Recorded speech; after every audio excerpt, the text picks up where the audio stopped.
Good morning. Thank you so much for joining us. This is the Public Review Draft Overview of the California Water Plan Update 2018. We are, of course, in 2019, but we got this baby out the door in 2018. We're sticking to that number. So thank you so much. We do have folks in the room. We have folks online. Why don't we go? My name's Lisa. I'm going to be your moderator today. Why don't we do quick introductions for the people that are in the room? Francisco, would you like to start? Yeah, I'm Francisco Guzman. I'm part of the water plan team. And my name is Jason Sidley with the water plan. Greg Slotnick, San Juan Water District. Kamyar Gavechi, DWR. Edgar Fandiel, Metropolitan Water District. Rob Schubert from Kleinfelder. Tom Fuller, DWR. Robert Gore from the Gualco Group on behalf of the City of Fresno, Kern County Water, Kings River Conservation, Desto Irrigation, etc. James Knockbauer, State Water Board staff. Abdul Khan, DWR. Paul Macera, DWR. Pavitra from West Consultants. Lou Moeller, Department of Water Resources and Water.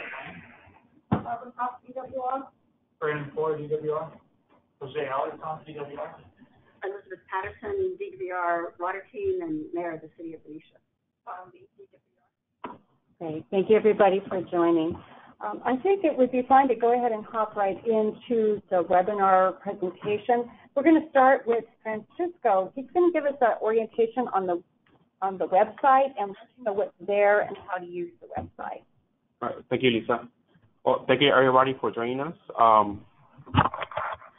Since we last met, the department went to a new website design, so you'll find some changes on the website.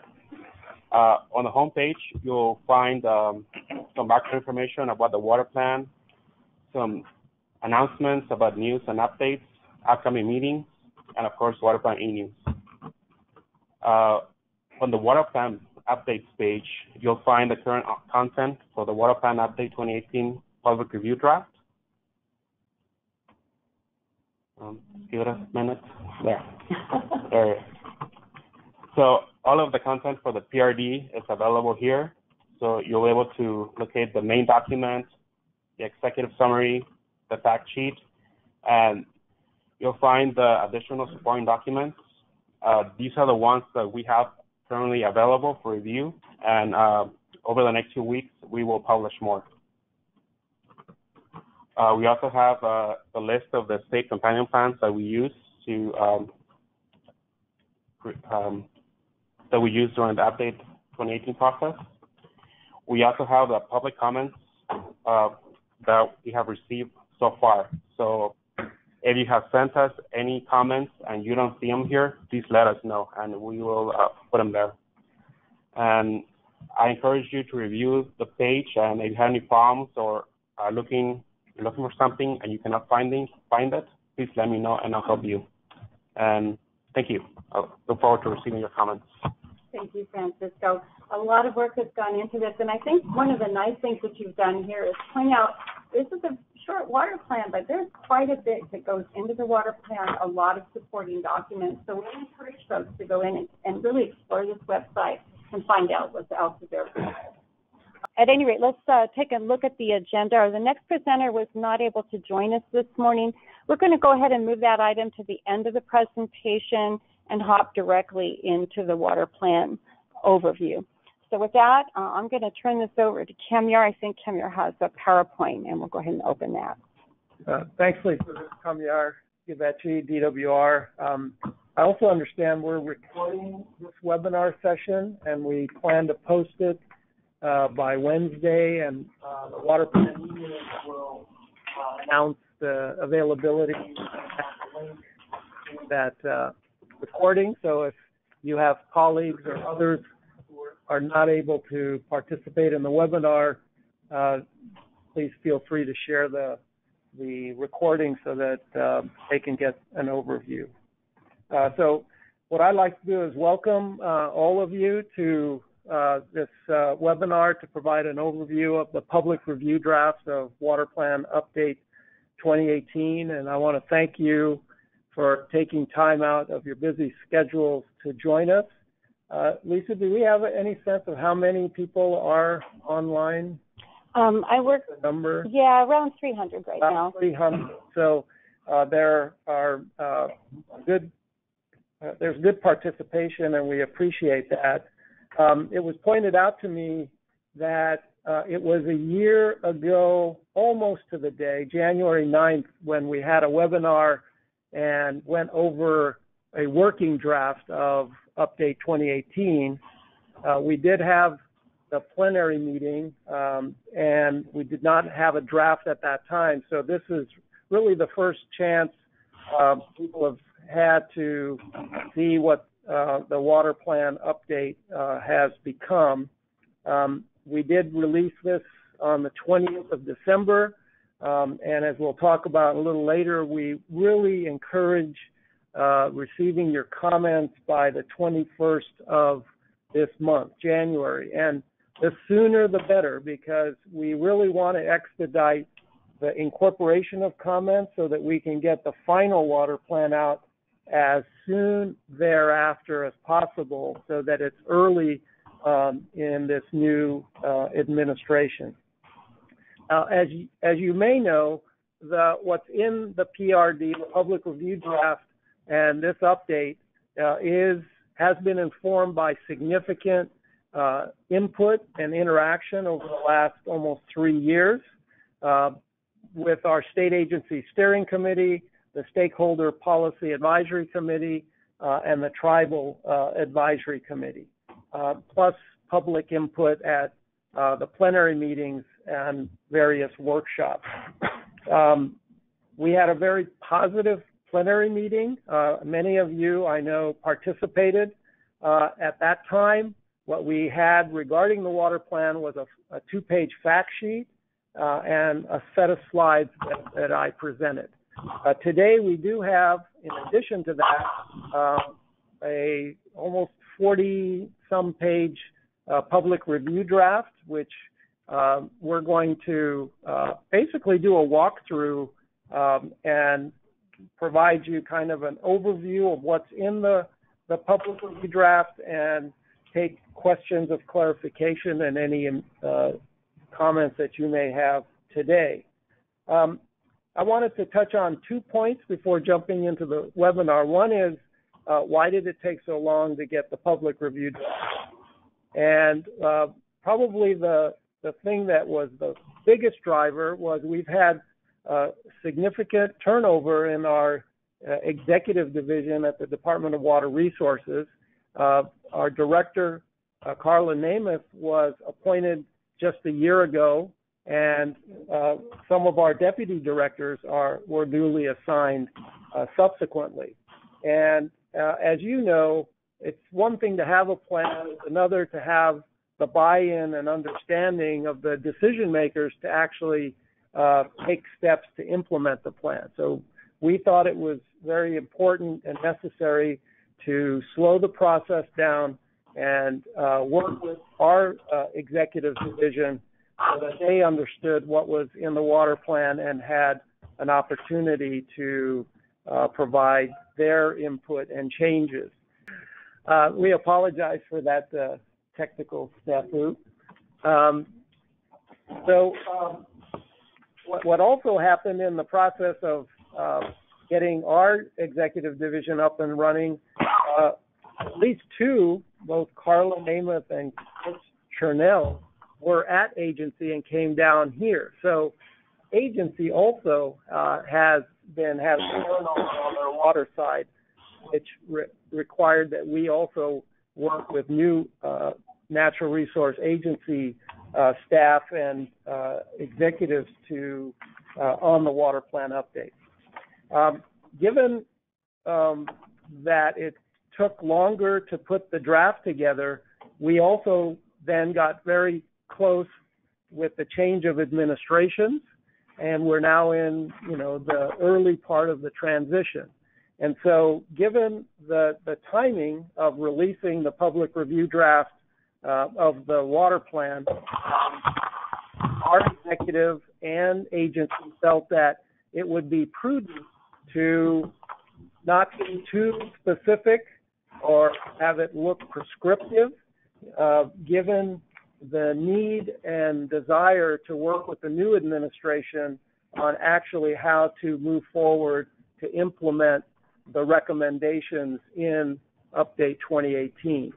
So what you will notice in this draft, relative to the prior draft, is that the chapter on implementation planning is not there, because that actually got into very specific assignments to agencies and dates and times and funding on specific actions that we felt would be better to work with the new administration and the various agencies this year moving forward. So what the Update 2018 is, it's been distilled, not diminished.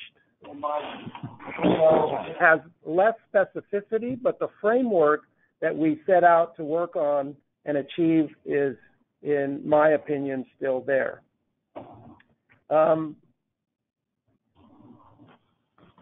So we're now, as I mentioned, looking for the last round of comments, and we would really appreciate if after this webinar, rather than waiting for the last day or two before the deadline, if you could pretend like the deadline is in a day or two and send us your comments, because the more comments we get early, the sooner we can get out the final Update 2018. So I'm going to just survey some of the folks in the room. So Greg, I know you're planning to get your comments in early. Is that right? It's up to. And what say you, Mr. Bullen? Well, we've got a work group that's setting a call, and we're soliciting input from the water community in general. I represent the Association of California Water Agencies. So we're certainly going to put some comments together. We are probably going to be just before the deadline as opposed to tomorrow, fortunately. But I'll send some specific ones. Great. Thank you. Edgar? We will be working on ours. And I just did notice, though, that the January 21 is a holiday. I don't know if that's by design or if it's just something that happened. But we will be sending our comments in maybe towards, before the deadline. Going to be coordinating with. So we didn't mean to shake anybody down today. I just wanted to make a point. I'm the facilitator. I want to shake people down. Please use the comment period as appropriate to give us your comments. So what I'd like to do, I'm just going to hit a few of the slides. Some of these we presented at the plenary. Some have been modified based on the content of the PRD. And then it'll be up to the subsequent presenters to actually walk you through the water plan and show where more of the detail is. So really this update really is now focusing on what California Water is today, both in terms of accomplishments during the Brown administration and then existing challenges and drivers moving forward. We, as we had talked about, wanted to really have as a cornerstone or theme of this water plan managing water resources for sustainability, and understanding that we need to, as a state, have common understanding of what we mean by sustainability and how we would go about assessing and evaluating that. Having actionable recommendations, we took a prioritization approach, and Update 2013 had about 350 recommended actions. We're now around 19. So we really wanted to hone in on what the state feels is the place where we have to put most of our attention over the next few years. The Sustainability Outlook is a tool we describe on how to go about tracking and reporting progress towards sustainability. And then we did, for the first time, actually put numbers, assign estimates for how much it would cost to implement the actions, recommended actions that are in the plan, and explored some funding scenarios for how the revenue could be provided. So the water plan is now under 50 pages, 4 chapters describing the things that I just went over. And then, as Lisa and Francisco mentioned, the plan includes around 15 supporting documents where a lot of the more detail is presented, and the plan has been informed by around 45 companion state plans. I'm going to pause just on that quickly. Someone was wondering, since not all of the supporting documents are available, is there a different deadline process for commenting on supporting documents? At this point, we unfortunately can't do a second draft. I mean, if we did, this would extend the timeline. People are always encouraged to send in comments, and we will certainly take those in consideration moving forward. But at this point, in the interest of getting the final water plan out as soon as possible, we're going to have to go with the supporting documents that are there now, and then by the end of this month, we plan to have the other ones posted. The other thing I would encourage you is follow the Water Plan e-news, because as we post new supporting documents, we will let you know through the Water Plan e-news. Greg, did you have something? Yeah, so are you not taking comments on those that are there? No, we are. Okay. I'm saying certainly comment on what's there, and even after the other ones come in, if you have comments, send them in. Right. So basically, the supporting document should not preclude or hold up any comments on the main document. The input process for the supporting documents will come as whenever people would like to make comments. Those documents can be updated as time permits. Correct. Great. Thank you.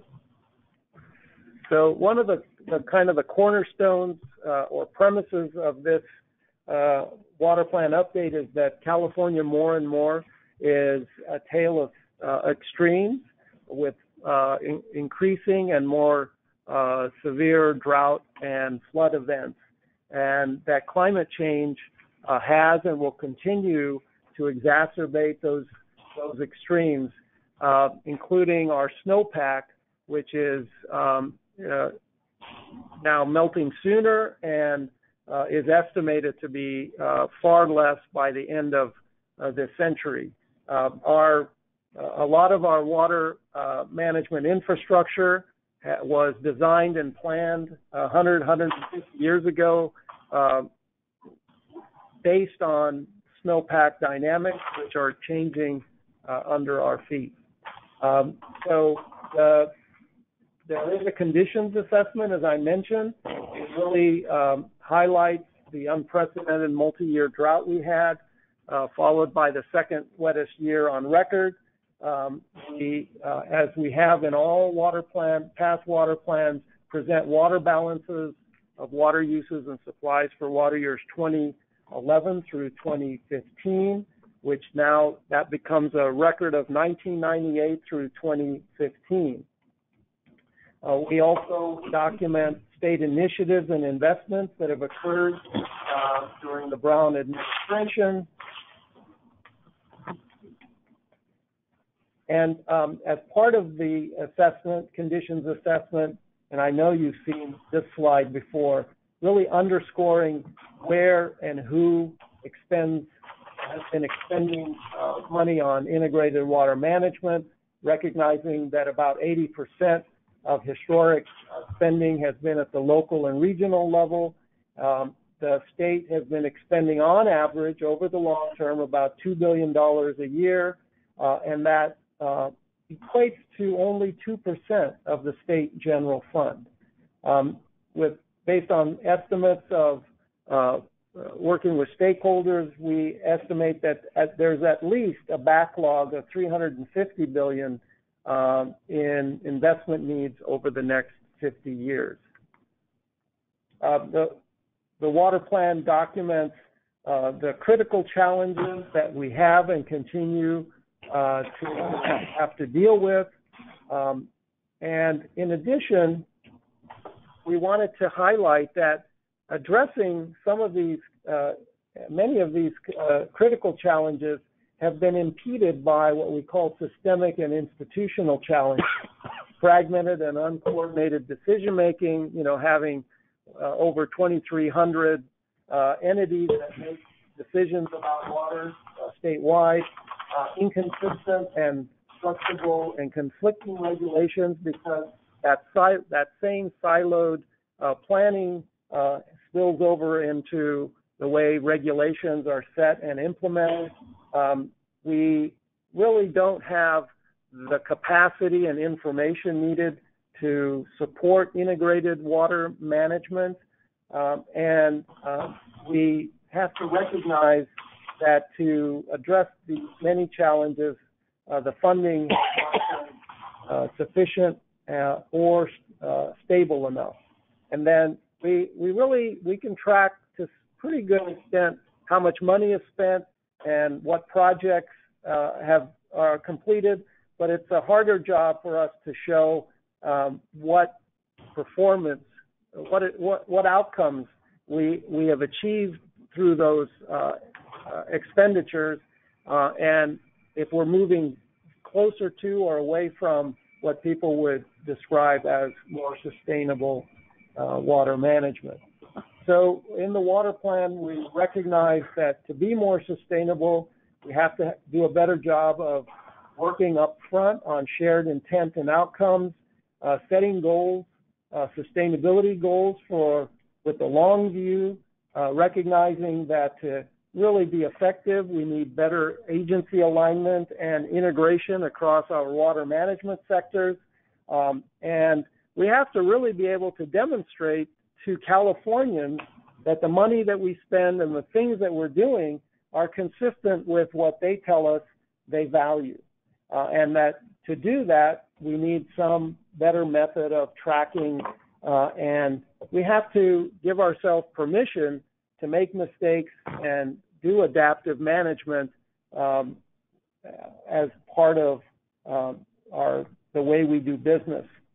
And that it will take time and commitment, and that sustainability is not a destination. We're not going to achieve sustainability, but it's a journey moving closer and closer to that, recognizing that things continue to change around us.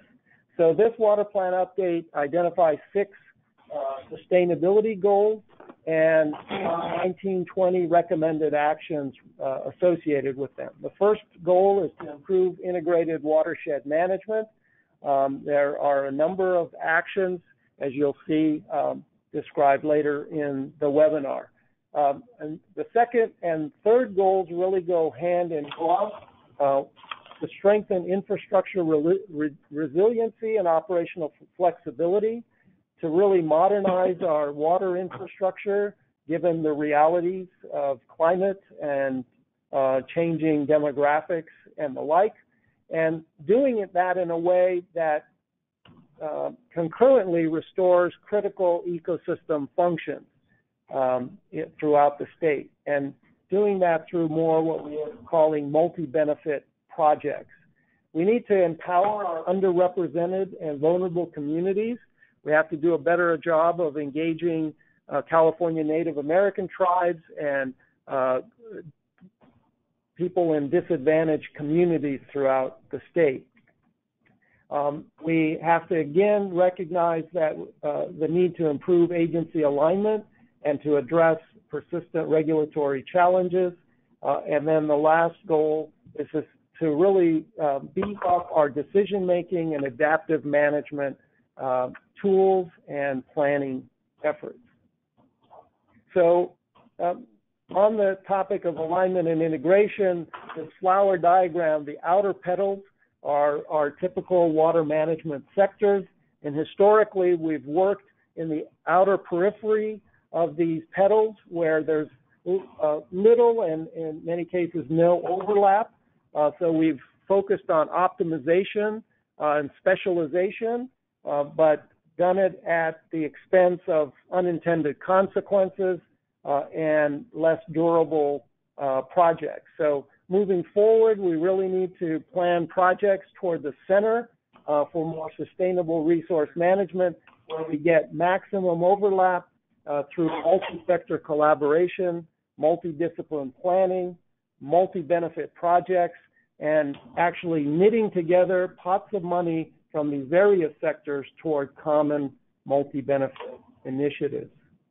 So in this water plan update, we present actions, those actions that I mentioned, basically totaling $90 billion over the next 50 years.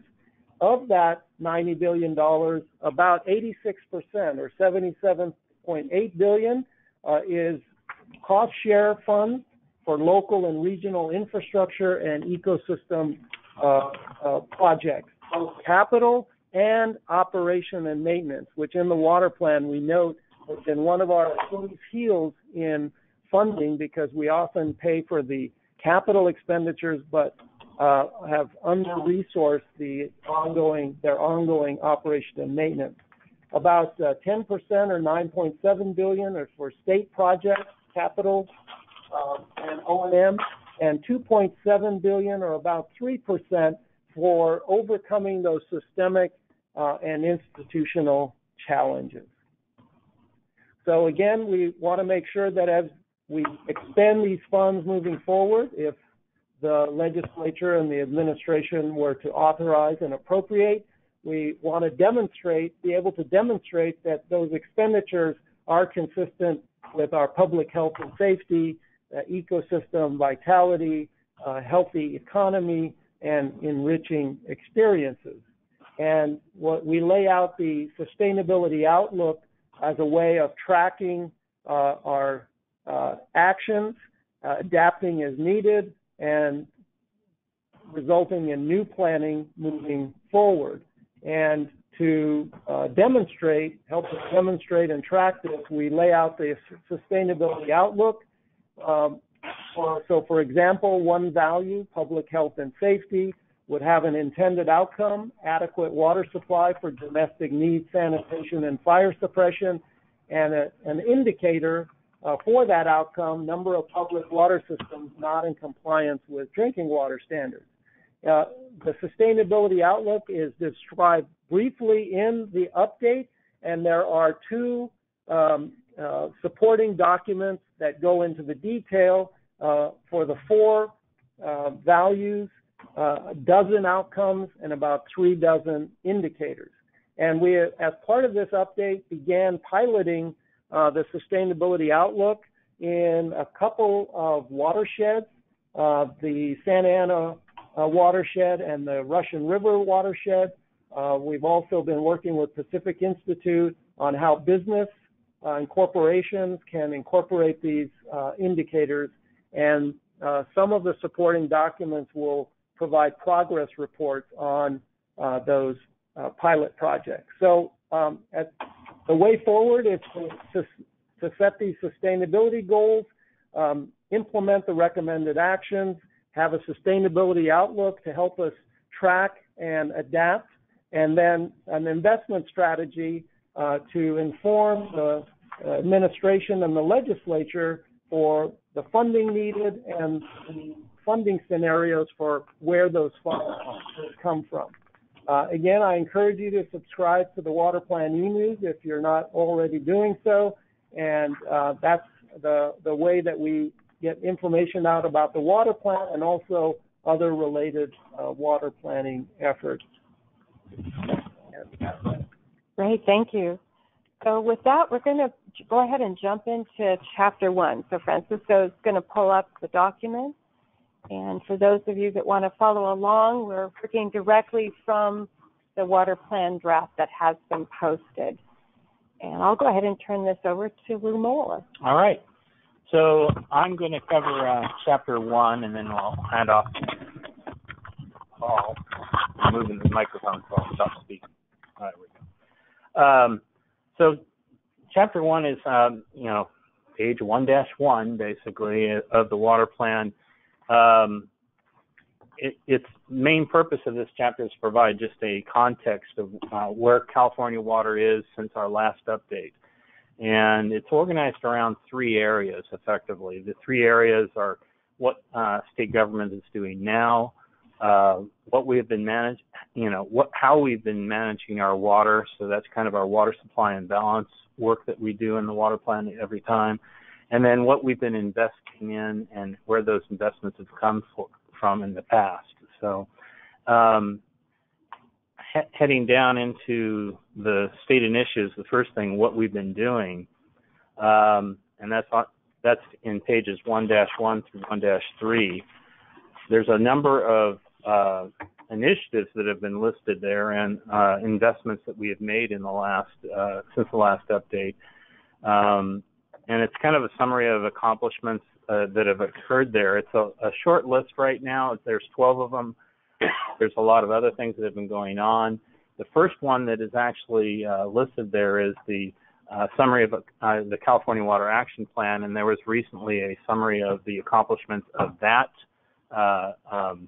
action. The California Water Action Plan, what is actually accomplished through that as well.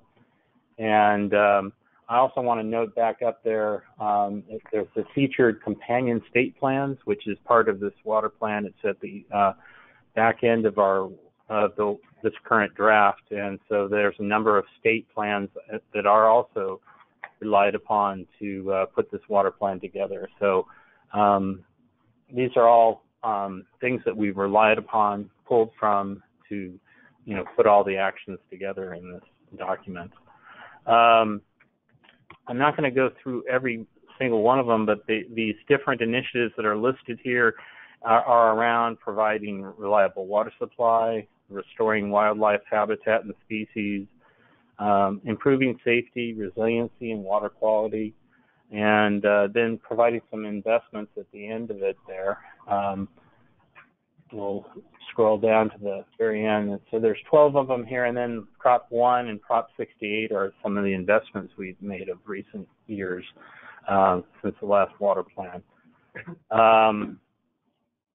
The next part of the chapter basically goes into, how we've been managing our water supplies, and so this is where we present the data that we've collected and analyzed for water supply and balance.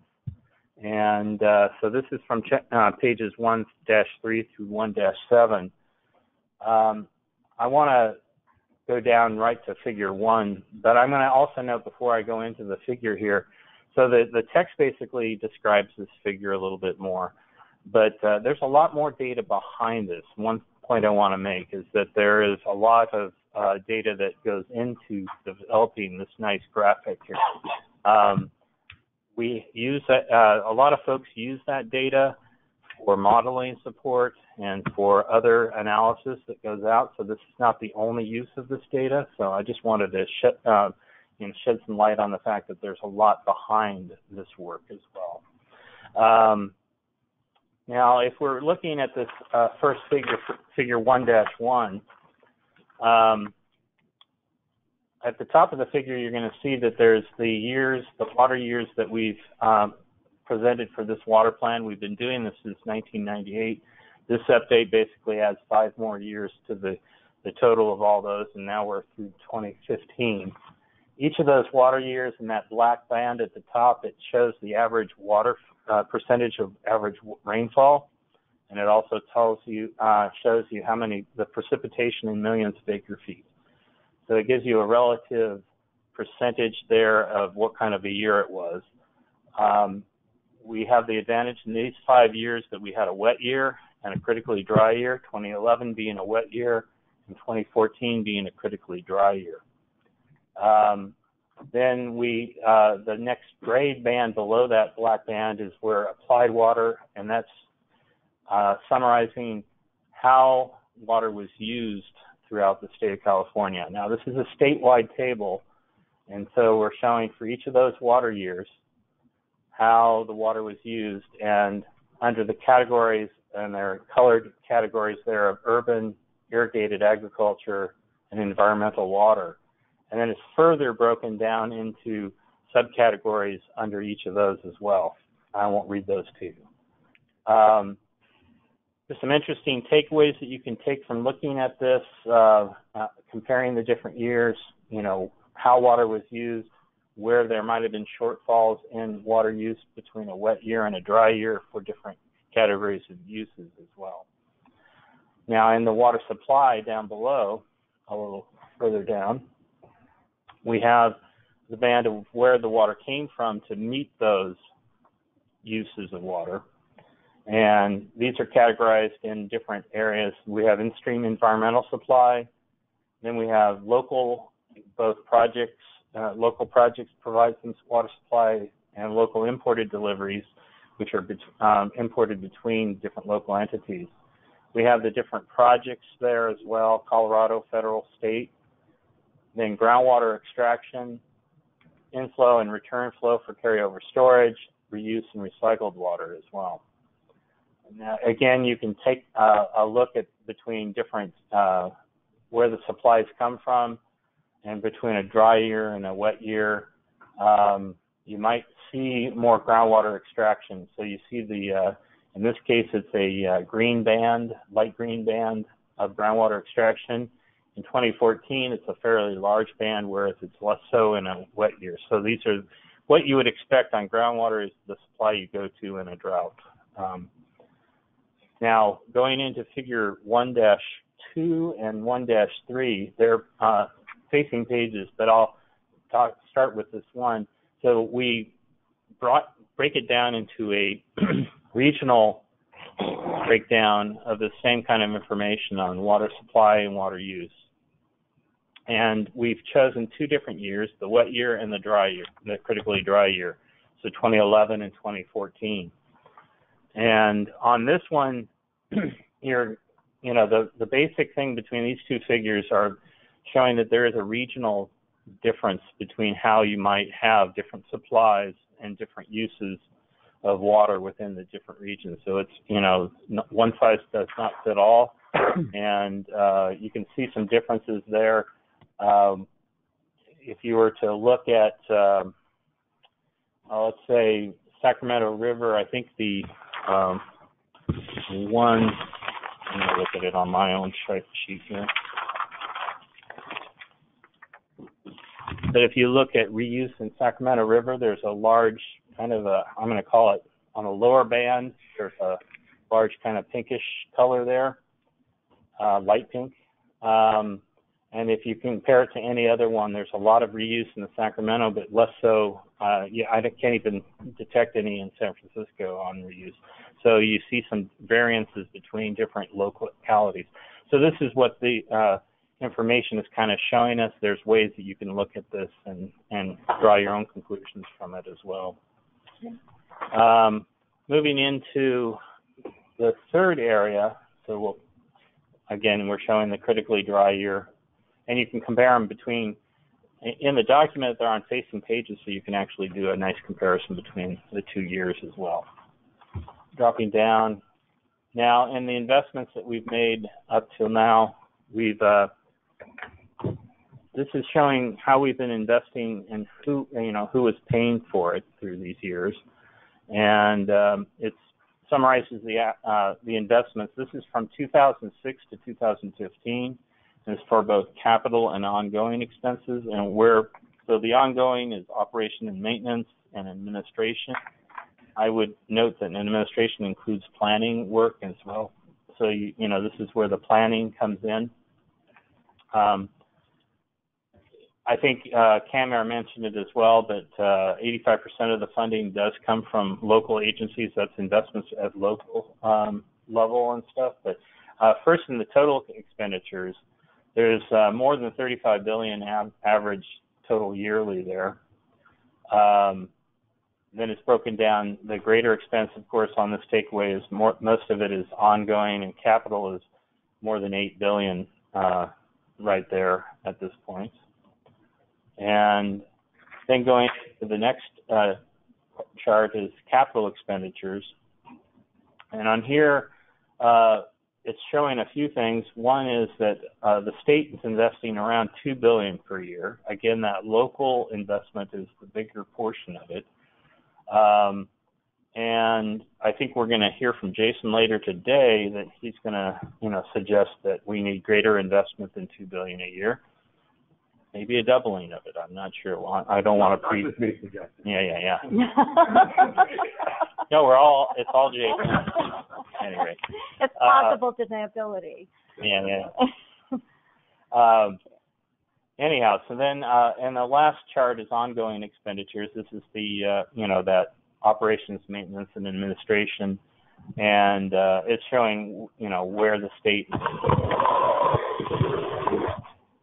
the big takeaway agencies are the biggest ones there. O&M is the biggest expense in that, and so that makes a lot of sense right there.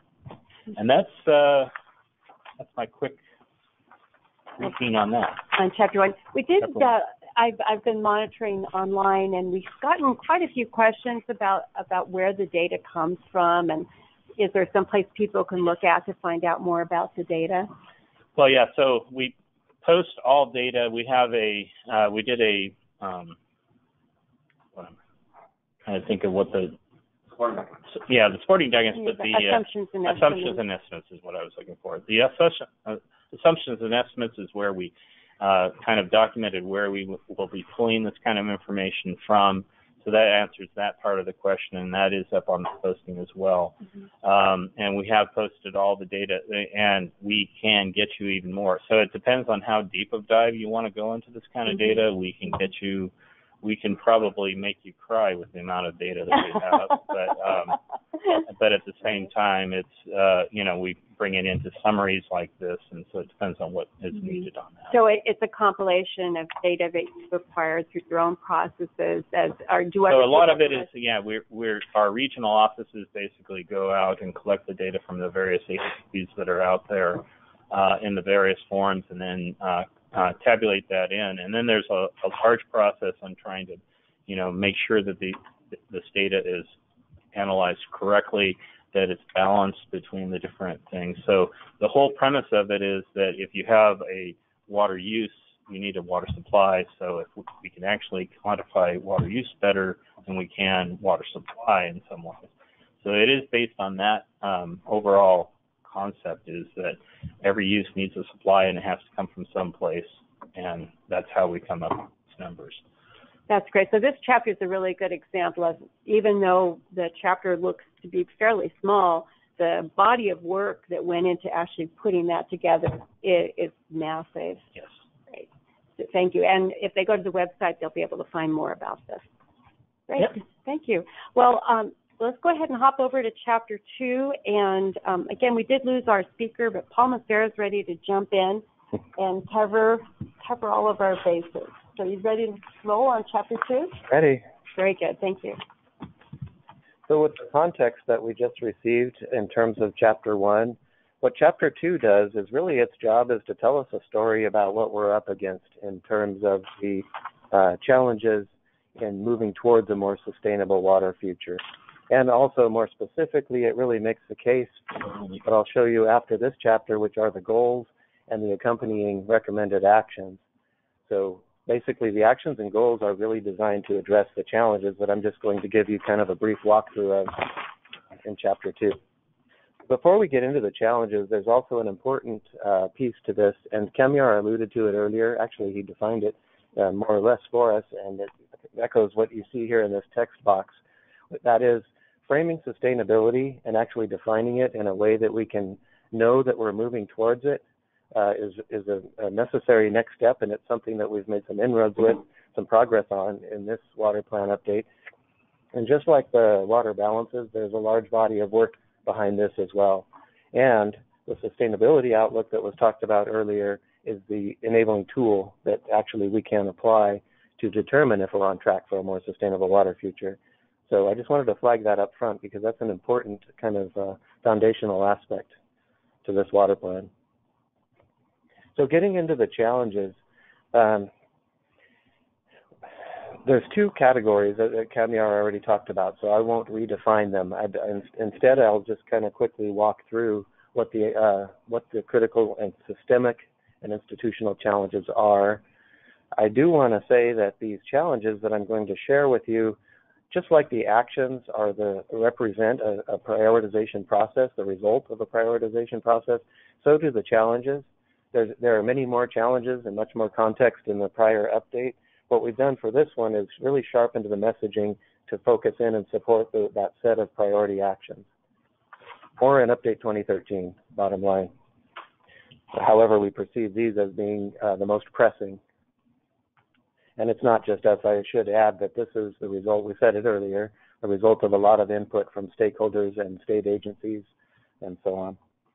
So the critical challenges, those are kind of the tangibles, the things that are observable, the things that are impacting us. That's kind of the nutshell way to describe it. So things like more extreme hydrologic events. So that probably warrants not much explanation. We've already touched on that. We've experienced it very recently with the drought and the high rainfall of 2017, followed by extremely high rainfall.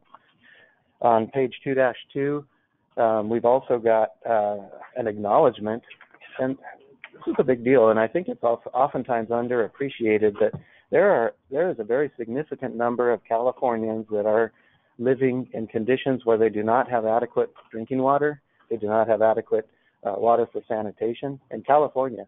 So this kind of quantifies some of those numbers and acknowledges it as something that needs to be dealt with directly. And you might recall that we have a goal directed at this particular challenge also. So the next one, also there's some striking numbers in terms of groundwater levels. For update 2013, groundwater report showed some very significant net extractions. So water that we took out and put in terms of Central Valley aquifers, up to the equivalent of nearly 4 times the storage capacity of Lake Oroville. So that helps us get kind of our mind around the problem that we're actually trying to broach in this water plan, and also obviously recent legislation like the Sustainable Groundwater Management Act. What's the number on that? Up to 13 million acre feet. Again, there was a range, that's the high end, so it's approximate. On the next page, we have an acknowledgement of, some might say the obvious, and that is declining ecosystems in many areas of the state. So we've done some quantification, or I should say we've done kind of the mining of other state plans and other quantification activities. I need to give credit where credit is due, but more than 150 species listed as threatened and endangered. And obviously there's a whole habitat discussion that could go on behind that in terms of declining habitats. Or if you see the cup is half full, less than adequate restoration got it as well. And that's kind of the lens we look through in terms of our actions, which I'll share with you here shortly. Water quality degradation, that speaks for itself. It's happening in different dimensions in different areas of the state. I won't get into a lot of detail on any of these. Aging infrastructure and inadequate infrastructure. So this, a lot of this also kind of goes without saying for those in the water sector. In many areas of the state, at a local and regional level, things have been actually managed quite well in some cases. So we don't want to paint with too broad of a brush. At the same time, there are many areas that are not adequate and that are aging, and we're asking more of that aging infrastructure. So what we did is we articulated that circumstance in the water plan. And again, I pause on this one a little bit just because we also have a big deal, as I phrase it, action in Chapter 3 to help address this, improving our infrastructure. Delta conflicts, separate, obviously, processes going on with that, so I'm not going to get into that for the water plan and the way we kind of defer to what those ongoing processes.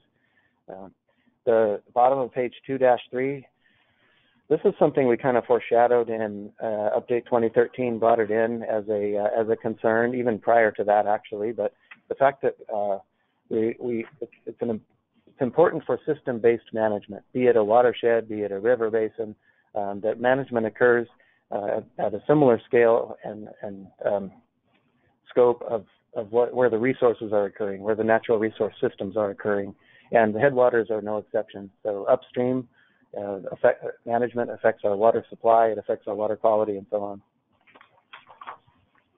Catastrophic wildfires, that's obviously a big, significant impact over the past couple of years, especially unprecedented. And so we've put together some of the numbers from California Department of Forestry and Fire Protection, and they're staggering. And so with major effects on the watershed health and function. So that's the point here of flagging this critical challenge of catastrophic wildfires, how it ties into water management very directly. unstable regional economies, water supply reliability, in many cases supports economies, and the lack of reliability can impact economies. Pretty straightforward, but a significant challenge nonetheless that needs to be addressed. Changing water demands. There is potential for significant increases in demand in the long term. And again, referring back to the prior water plan, there's some pretty big numbers out there. For context, the sector data that Lou just showed has about 7 to 8, sometimes 9 feet of water use. Update 2013 suggesting that on the high end, an additional 7 million acre feet. So water use in the sector potentially. There's a lot of drivers and a lot of assumptions behind that, and then there's a low end of 1 million acre foot increase. So some big numbers creating some significant challenges. So those are the critical challenges. Again, the things that are impacting us, a subset of the things that are most pressing in California at this time. Moving on to the systemic and institutional challenges. The thing, again, just to refresh your memory, these are the things that impede our ability to better overcome the critical challenges. And so a lot of these kind of speak for themselves, so I'll just briefly touch on a few of them. So the first one, fragmented and non-coordinated initiatives and governance. If you think about it, a lot of us in the water community, we get together and lament on the situation: flood, water supply, watershed management, land use. We in the water community aren't always communicating, we aren't always coordinating, yet we're operating within interconnected systems. So it's an important, I think, to recognize, and it has been recognized over the last decade or so, the need for better integration, integrated water management. But the systems are connected, so we as resource planners and managers also must connect in order to effectively manage. So that's the point with that first one. The regulations, Camille kind of touched on that. I won't go into a lot of detail other than there's some actions directed towards beginning to overcome this systemic challenge as well. Insufficient capacity. I'm sure we've all experienced, either personally or professionally, a circumstance where we didn't have enough information, or at least we wish we had more information for an imminent decision. What this is calling out is that there, in many cases, is a lack of data, a lack of information, synthesis, knowledge about the future for us to confidently implement and invest. So it's twofold, the way we attack it, and it's in chapter 3 with the actions, and we'll talk about that in a minute. But part of it is getting the data, getting the synthesis, having the analytical tools to help answer some of our questions and to provide projections. Then the other half is knowing from a process and a political standpoint that we can adapt. We can manage adaptively forward. Insufficient and unstable funding. We talked about that a little bit. This is, in many cases, speaks for itself. However, it is kind of a multidimensional challenge.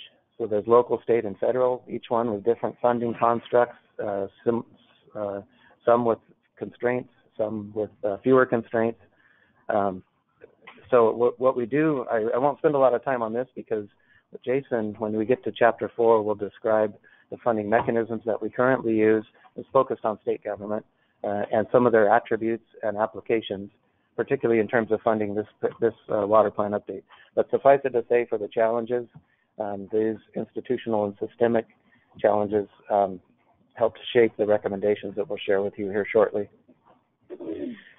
And then lastly, for the systemic challenges, on the bottom of page 2-5, it's difficult to report return on Californians' investment if we aren't able to track the outcomes. So as Camille talked about, we can track how much we've spent. We can track how fast we're spending it. We can kind of track where it went and what types of projects have been implemented. What we can do better at is determining, did the benefits occur that were intended? To what extent are we accomplishing multiple benefits with integrated planning? Those types of I'll just call them tangibles and benefits, well beyond the rate of investment, which is what we're more or less able to track at this time. So basically, this is acknowledging that we don't have the full ability that we would like to tell us if what we did worked. So in plain speak, that's what this challenge is. And then lastly, in Chapter 2, we talked about this a couple times. There's a paragraph in Chapter 2 that summarizes the sustainability outlook. And there's, as Kamyar mentioned, there's two more complete descriptions of what this is and how it came to be and what's behind it, and also where it's headed. So, for the sake of brevity, for this document, we didn't include that, but know that the supporting documents have that information. So this is just kind of a summary of the sustainability outlook. Bottom line is this tool provides us with a consistent and repeatable synthesis. So it brings in the data, obviously a big component. We talked about that with the challenge. It brings in the processes to synthesize the data to provide better decision support. Are we or are we not on track for a more sustainable future? So it can also enhance our confidence in making decisions. We know we're going in this direction. We know we want to veer right a little bit. We have the data to tell us how to do that. And that's it for Chapter 2. Okay, we were going to take a quick pause, just kind of check in for some questions. I do want to let folks kind of know our situation. So we physically have a meeting going on in the room, and then the people who are in the room probably notice a whole group of us messing around with computers and cell phones and things like that. And we're not checking our email. There are about 225 people online that logged in as well, and they're sending us chat messages and things like that. So I did want to let the people know in the room that we weren't doing we were texting or on Instagram at this point. So with that, I think, Greg, you had a question. I'll have you come up near the phone. If anybody is online and has a question, please feel free to type in. Also, I'm happy to open your mic if you have a headphone or you're on the phone.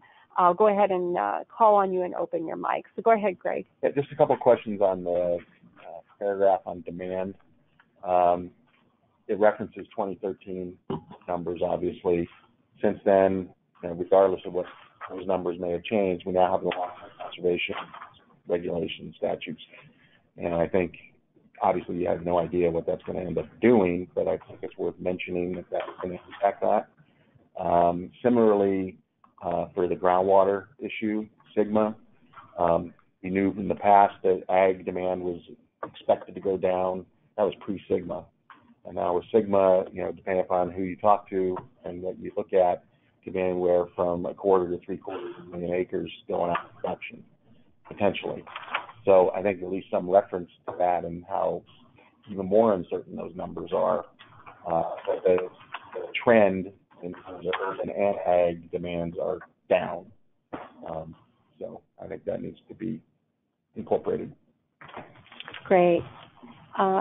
I did see a hand, Ryan. I noticed you had your hand up, but it's down again. If you'd like to talk, I'll be happy to open your mic. We did have a question written online. It had to do with who actually is speaking. So I'll ask the speakers to go ahead and introduce themselves again.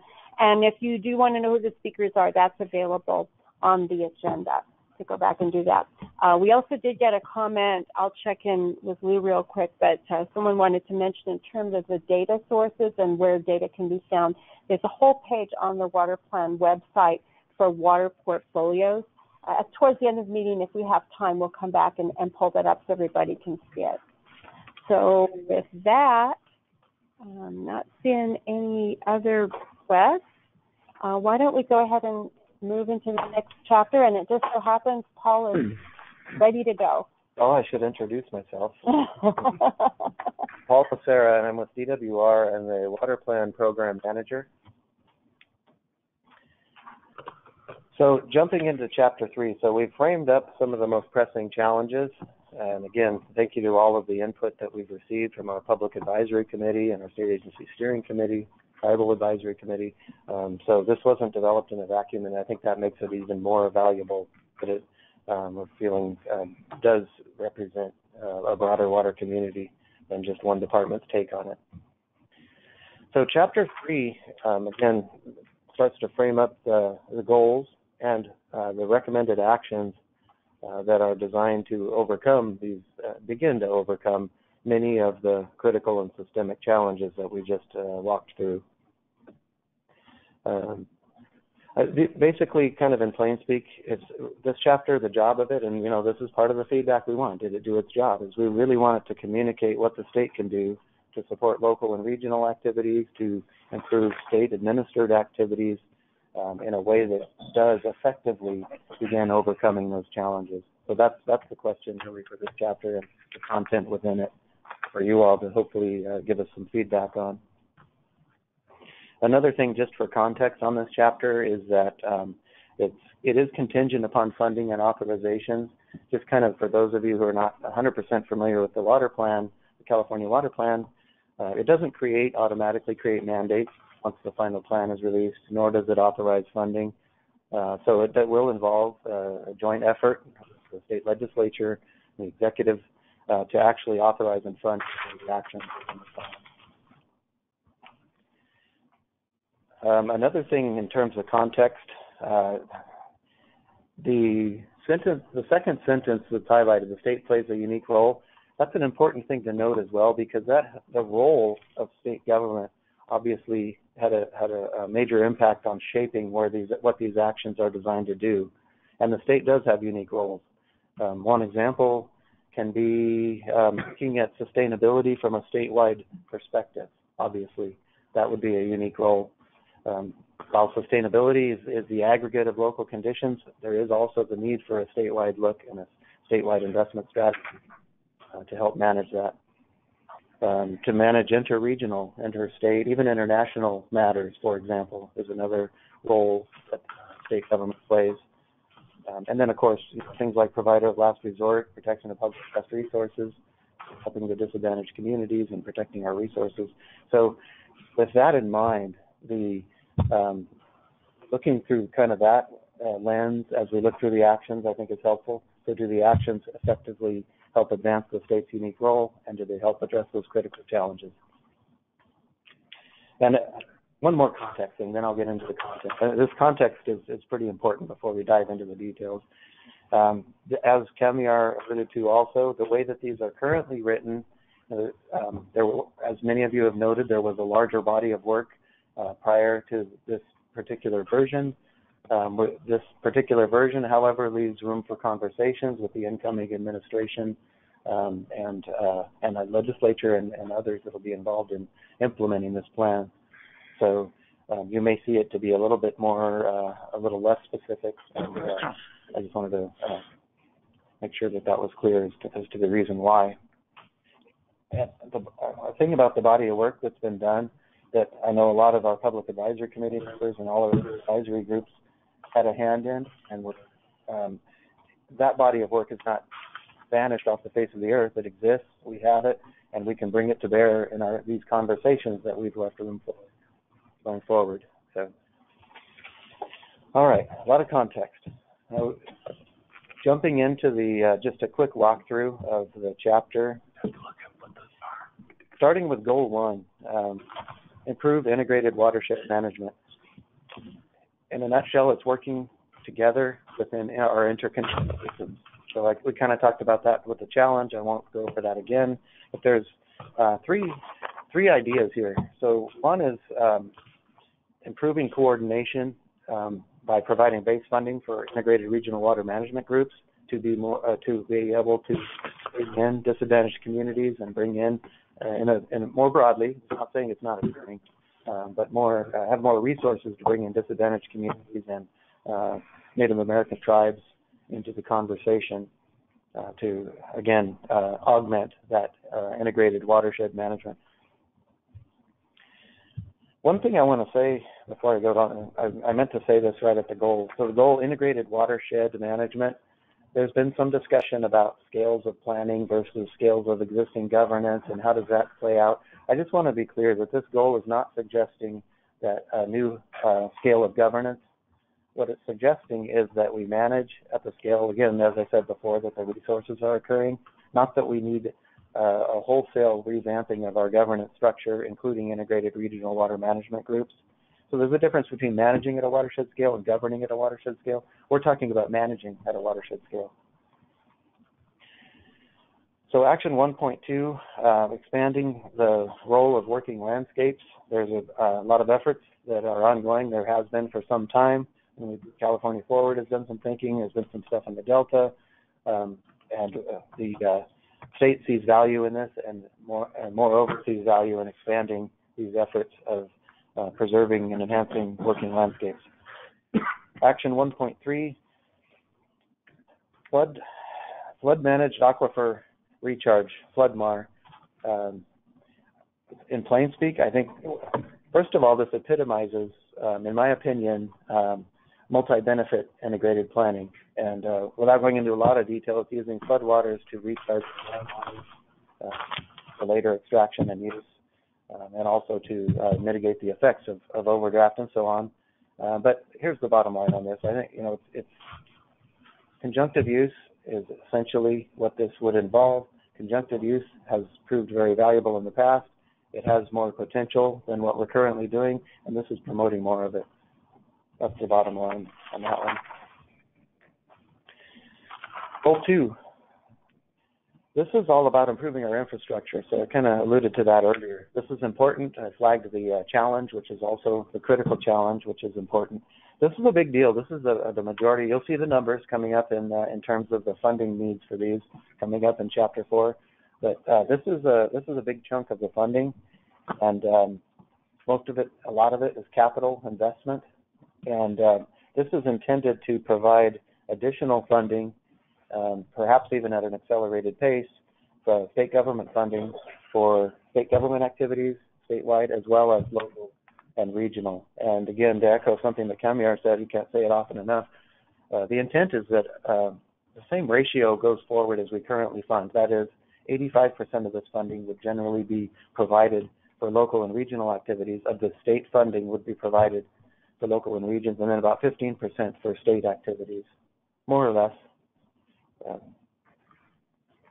But it is an enhanced quantity and perhaps rate of investment, and we'll see more about the numbers on that in Chapter 4.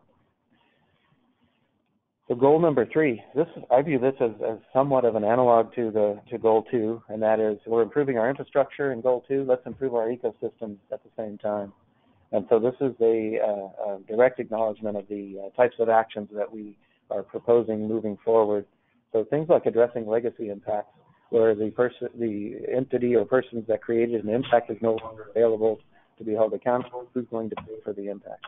That also is a state role, and this action is in pursuit of that. And that's also a pretty good chunk of funding you'll see in the upcoming data. The 3.2, action 3.2, in many cases, I talked about some of the funding constructs and existing constructs at local and regional levels, sometimes limited by jurisdictional boundaries or the types of investment that need to be required for good reason. That's for accountability for ratepayers and so on. At the same time, it makes it difficult sometimes to implement multi-benefit projects. So can you bolt on an ecosystem restoration component to a water supply development project, for example? It's not always easy. It's not always feasible with the way the funding constructs are. This pot of money would be available to do those types of things. And again, the majority of which would be for local and regional projects. 3.3, this is estimating the value of ecosystem services. That's an important part of the conversation of how we plan and invest. And it's really been difficult to quantify. There's been a lot of efforts. There's not one kind of accepted or repeatable method for doing it. This recommendation suggests that we need to do that to make better decisions. I talked about making decisions with more confidence in terms of their outcomes. So this would let us know economically what the trade-offs are with the ecosystem aspects of our projects. Goal number 4, we have 6 goals. Goal number 4, this is obviously I flagged that critical challenge of Californians not having safe drinking water for sanitation purposes. This is to provide technical, in some cases managerial, and sometimes even financial expertise to enhance disadvantaged communities, tribes to more effectively engage in water planning and have a bigger role in representing themselves and things that affect them as a stakeholder in these processes. So specifically, if you look down at the recommendations, there's two ideas here. One is and kind of in conjunction with the Action 1.1, which was base level funding for RWMs, improving tribal involvement in regional planning efforts. So this is kind of the cousin to that and is meant to augment Action 1.1. And then secondly, engaging with disadvantaged communities more effectively through the use of state government liaisons. So there are a handful of existing state government disadvantaged community liaisons. We're saying let's leverage them more going forward with the recommendations and opportunities within this plan. And in some cases, as necessary, looking at the additional liaisons potentially, if we find that to be valuable. That's what that second 4.2 is talking about. 5, almost there, 2 more. Improve interagency alignment and address regulatory challenges. In plain speak, this is intended to work together and make sure we're pulling in the same direction. And when I say we, it's the big we. I mean, the state government. We have our state agency steering committee with the water plan, and there's other collaboration opportunities at the state level, and also aligning more at the state, in between the interface, state regional level, and then regional local level as well. So that's what this goal is all about, and there's 3 ideas here. So one is to enhance the way we incorporate ecosystem needs into our infrastructure. Again, this is there's actually an assembly bill that is enabling us to begin to do that. So it authorizes regional conservation investment strategies, which brings in a more robust planning process for restoration activities. The second one is streamlining permitting for projects that benefit the environment. We've heard from our folks that are in the water community that implement things that have a net positive impact, and they're having trouble getting them accomplished, getting their projects implemented due to regulatory aspects. So we're just suggesting a conversation on how we might be able to make that better, when the ultimate goal is the same for the regulator and the regulated. And then 5.3 is address other regulatory challenges. This is much broader. Part of it is, can we continue to connect planning regulation so that we actually regulate and implement for outcomes? That would be, for example, in contrast to some of the existing constructs where we regulate, for one thing, where we regulate to mitigate impacts from a specific project kind of on a piecemeal basis. Necessarily, that's the way the statute is. It's not suggesting that anything's being done incorrectly, or that we can potentially, and this is what we're hearing from our water communities, that there's potential to regulate for outcomes in a more effective way. And part of that is coupling the regulation with the actual project planning for mutually desired outcomes. And that also harkens back to the multi-benefit project, so you can see how kind of everything's connected. Goal 6. This is important too. I talked about how we can enhance our confidence that what we do, the decisions we make, the investments we make, will actually deliver the intended benefit. In water plan speak, we tend to refer to that as intended outcomes. So this goal is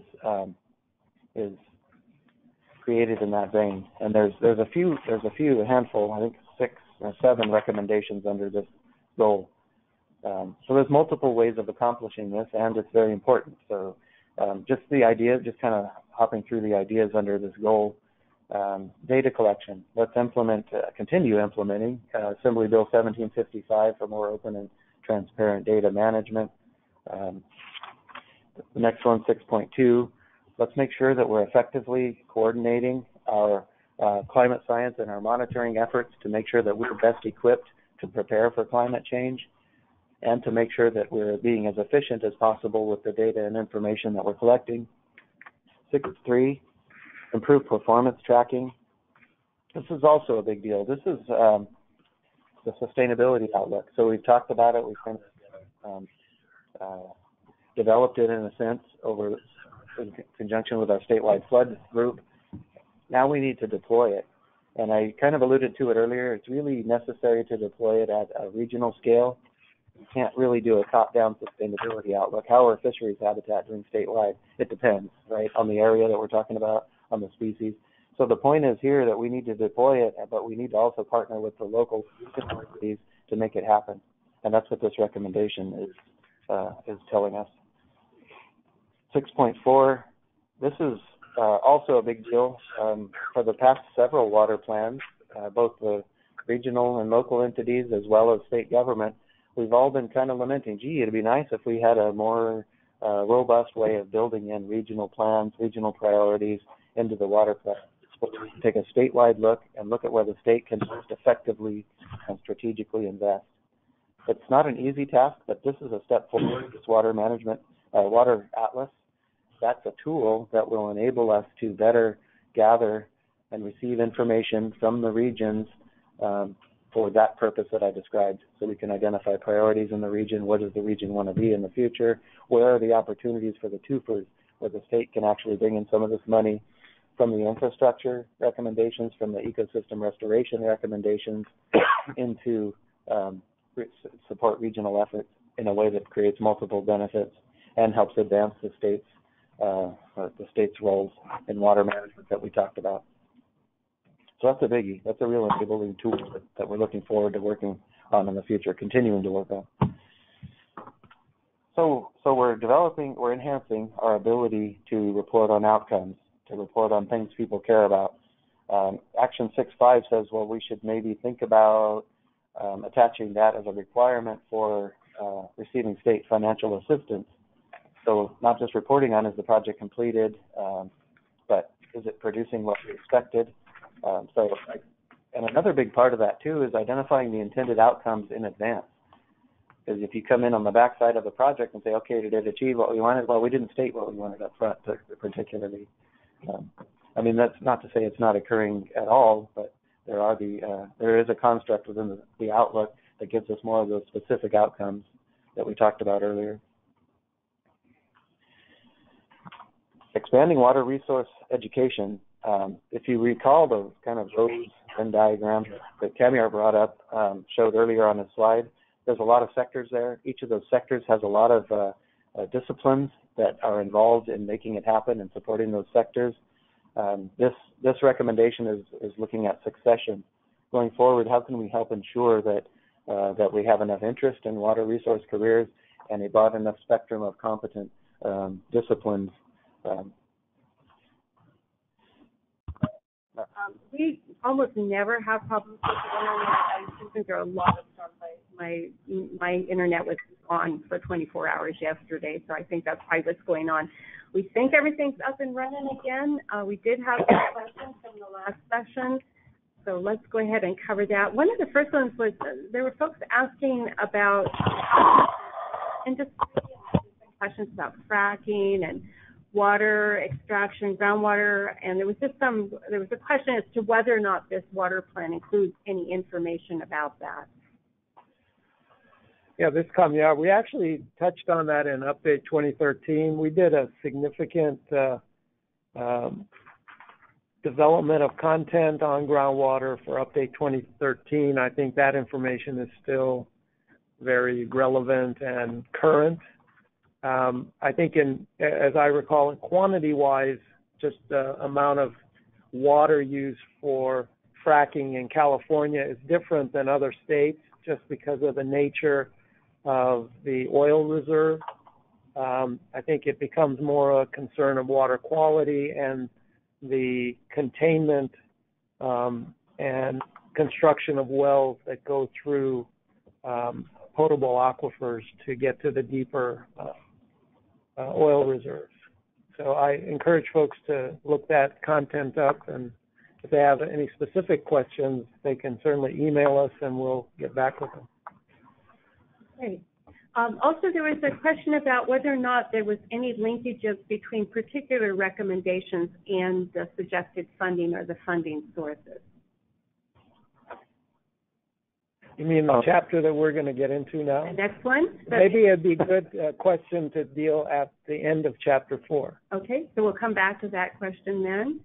And there was a question about the fact that is there a specific recommendation related to improving the alignment and coordination of laws and regulations? Was there something, an action or some next step for that? Well, I think that's part of it's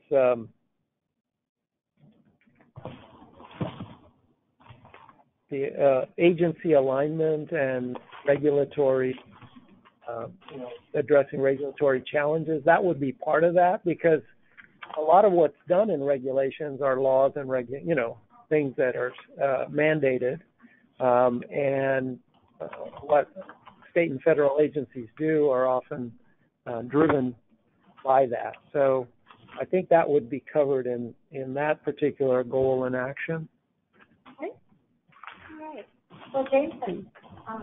Paul, did you have anything else you were going to add? Or no, I think that's it. Okay. Yeah, great. All right. Come on up if you'd like to speak. Yeah, just in Paul's presentation, he made a couple of comments that triggered a potential suggestion. You guys have lived with this for so long that you know what you're talking about, and more importantly, what you're not talking about. So your comment, for example, on the watershed management, that meant management, not governance or whatever, maybe a footnote or even a sentence that says that, so people understand what you are and aren't talking about. Similarly, the issue of when you started the discussion of each of the recommended actions, you mentioned that while the team thought it was much more specific than where you'd been, there's still kind of categories that are terribly specific, which you acknowledged, and part of that was because you needed to leave some room, some flexibility for triage, if you will, with the new administration. And I think some acknowledgement within the document that you understand that not everything is going to happen, and there has to be some process, either formally, or just new administration coming in. Just sort of acknowledging that on paper would be very helpful, because then you don't just assume they're thinking everything's a priority or you're thinking everything's a priority. And of course, that rolls into the next chapter as well. But if you just throw it out there, it just sort of can lower people's blood pressure on certain things. So that's a public health and safety recommendation. Yes, exactly. Okay. And Melissa, if you could introduce yourself again. Melissa Sparks, Plans with the Association of California Water Agencies. I just want to echo Greg's first comment there. It might be worth, since the document was pared down a little bit from the previous version, it might be worth creating some form of a glossary or a definition page for the terms that are, like Paul clarified, integrated watershed management versus integrated regional water management. There's a few other terms that we've flagged that could use some clarification of what the context is and what the state means by saying those terms. So hopefully that would be a easy suggestion to help clarify a lot of the terms. Great, thank you. Just to tag onto that. I'll have you come up just for the folks on the phone. Thank you.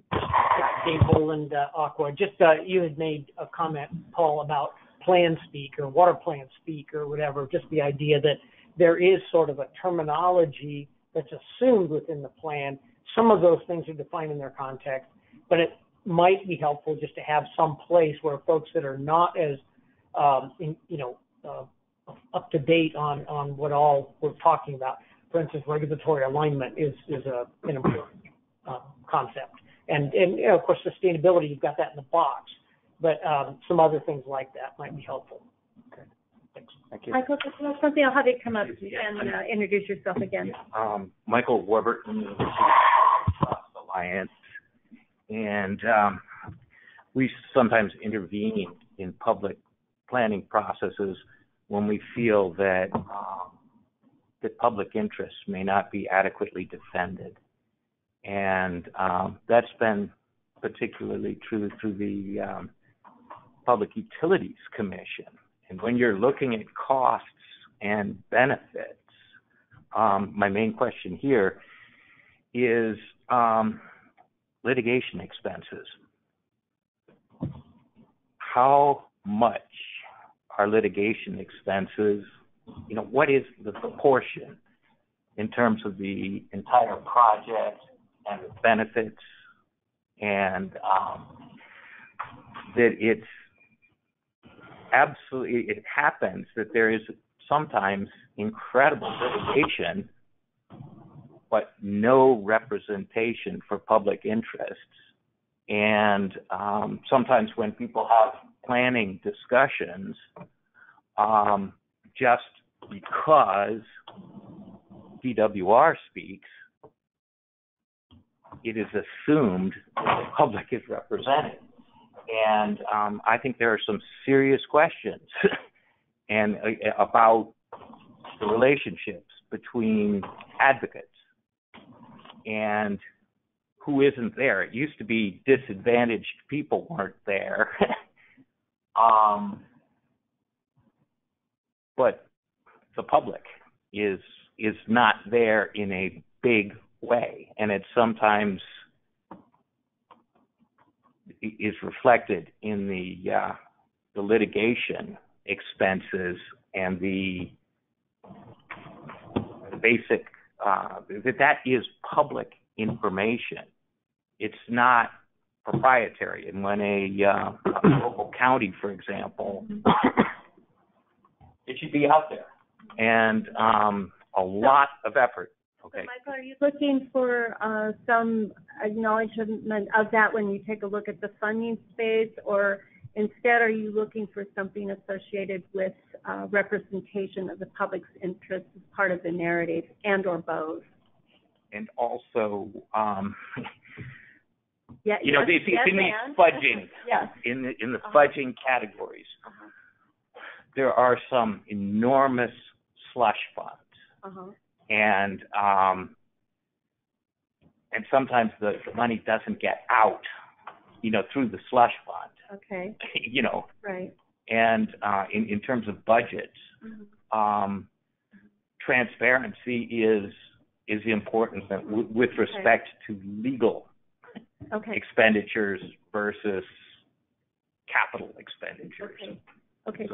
So it sounds like there's three basic things. When we look at funding, that we are particular about the way the funding is characterized, that we understand the cost in litigation of not being inclusionary, and that we also understand that the structure of our budgets doesn't necessarily add to the transparency or the understanding of the process. Is that right? Goes on to the benefit side as well. So that there has to be some sort of, you know, because it's the slush funds. Okay. Yeah. All right. And that would be good. It's some of what you're talking about is somewhat complex. That would be a really helpful thing to do a written comment if you have one. That would be great. Thank you. We did have one other question. This will be a fast one to answer, Tamara. This has to do with we are making all these references to alignment. Is there an actual list of the laws, regulations, agencies, districts? How in the heck do we even know, and how can we keep track of it? Audience. The short answer is not that I know of, and I think the recommendation to improve and strengthen alignment would need to involve that activity. Because if you want to align folks, you got to know who you got to align. And who part of that conversation. Exactly. Okay. All right. And then I think back in the 2013 water plan, there is a discussion of governance in Chapter 4. Is that right? There is a chapter on agency alignment, focused mostly on the state agencies, and then talking about how that relates to federal agencies and local agencies. So if somebody wanted a primer, they could just go do that, and the 2013 plan is still online. They could go take a look at that.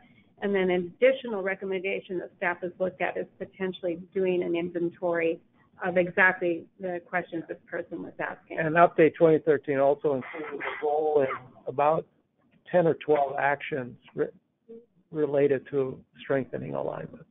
Dave, did you want to jump in? Okay, very good. Well, yes. You'll need you to come to the table. This is Mayor Patterson. Okay, so this is a combination of Mayor Patterson and part-time water plant.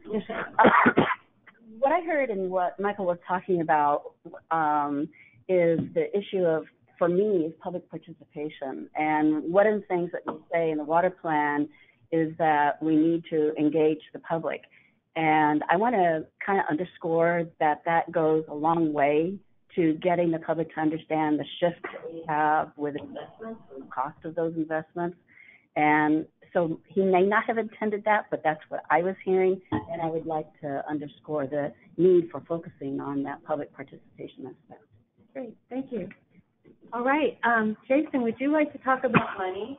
Yes, I always like to talk about money. Saving the best for last. Oh, I don't know about that, but my name is Jason Sidley, and I slightly misrepresented myself in my initial introduction. I have been helping on the water plan, but my day job is working for the Division of Flood Management in the statewide flood management planning program. So I wear two hats, but I was fortunate enough to be able to help on this water plan. So I'm going to talk to you about Chapter 4, which kind of is a transition from all the discussion on the status of the existing system, the challenges to moving towards sustainability, and then talking about the state's actions that we can implement to help the water management community move closer towards sustainability. Now, what we're talking about here is the funding to implement these Chapter 3 actions, a very specific discussion on that. When we talk about this funding, and a lot of the stuff you'll hear me say has been kind of touched on by the previous presenters, but we're talking about additional funding. We all have a huge body of effort that's going on within the state and local and federal agencies. This is an addition. This is something that will help move us closer towards achieving that sustainability and implementing these actions. I've highlighted these 6 bullets here, and I think this is the why. This is the why, the big why of what this chapter is trying to do, what all these actions are trying to do. Excuse me. It defines the benefits that we as a water management community can bring to the table, can help the Californians, the society surrounding California with. And by setting the outcomes that we talked about and aligning those outcomes, hopefully, across all levels of government, we can help prioritize investments and policy decisions a little bit better. One thing it will also do is help to increase the integrity and resiliency of our human and natural systems, our ecosystem and infrastructure. Gathering of the data and the information will allow us to have a better understanding of our systems, and then that will allow us to then track the progress of, are the actions that we're taking based on these set intent getting us towards where we need to be, getting us towards these outcomes. Will also help provide greater efficiency in the decisions we make in the future because we'll have a greater understanding of what we're trying to achieve. The funding that we talk about in this chapter focuses on state obligations. So we have a pretty good understanding as we looked at the petals on the previous slide that Kamyar showed, that water and wastewater entities and work is predominantly funded at the local level by ratepayers. There is some state funding that comes into play and federal funding in some areas. But what we're focusing on here a little bit more is where there's more state responsibility. So I've highlighted a piece here where we talk about managing flood and stormwater, data, statewide infrastructure, ecosystems, the integrated planning pieces that we're talking about. And especially a state has a little bit more of a responsibility in those disadvantaged areas, disadvantaged communities, in helping them to plan and implement their systems. So that's where the focus of the actions are, and that's where the focus of this funding will come from. As Kamyar mentioned and others have mentioned, state government currently spends about $2 billion per year, and that comes from a few different sources. That comes from your GO bonds, your state general fund, and then there's a portion that is allocated every year for paying off those GO bonds. It ends up averaging about a little less than 2%. I don't have I'm relying on you. No, you're good. You're good. You're much better at it than I am. Less than 2% of the annual budget, and that annual budget is including all the funds. So it's a relatively small percentage. One thing I've noted also, and I think it's with any state-led funding, it is subject to the competing and shifting priorities of society, of what's important at the time. So that tends to fluctuate and not really provide very, very sustainable funding source. I also have highlighted here, we talk about the integrated regional water management effort. And I know a few of you folks have highlighted that as we talked about it. It is a very important regional interaction the state's able to partake in. I mean, we've talked about 2,300 entities that have some piece of managing water throughout the state. It would be impossible for the state to interact individually with each one of them. So having these groups formed is very effective way for us to interact with locals. So as we slide down and start talking about the funding to help implement these Chapter 3 actions, we noted that we went and did a data gathering effort on the need that we currently have out there. Numerous sources, and I do want to add, I guess I should add this at the beginning, there are 3 particular supporting documents that were created to help create this chapter. A lot of the information, the back of information is there. I will caveat it that some of in the later development of this draft, some of the actions were shifted around as far as where they're laying goals. Some of the money was shifted around. So the numbers you see in there, while the construct of the documents is still appropriate and consistent, the money, we're going to need to go back and do a little bit of tweaking on how that money's laid out. It shouldn't have a major effect. It's a relatively small piece. So $350 billion over 50 years. I know that's a pretty small number, but I mean, it shows you. And so the point of that number is, of me bringing that number up, is that we're proposing $90 billion. We're saying right now the state funds $2 billion a year. You add all that up, and if you even add in what the locals are spending, you're still not going to get to pay for all $350 billion in that 50 year.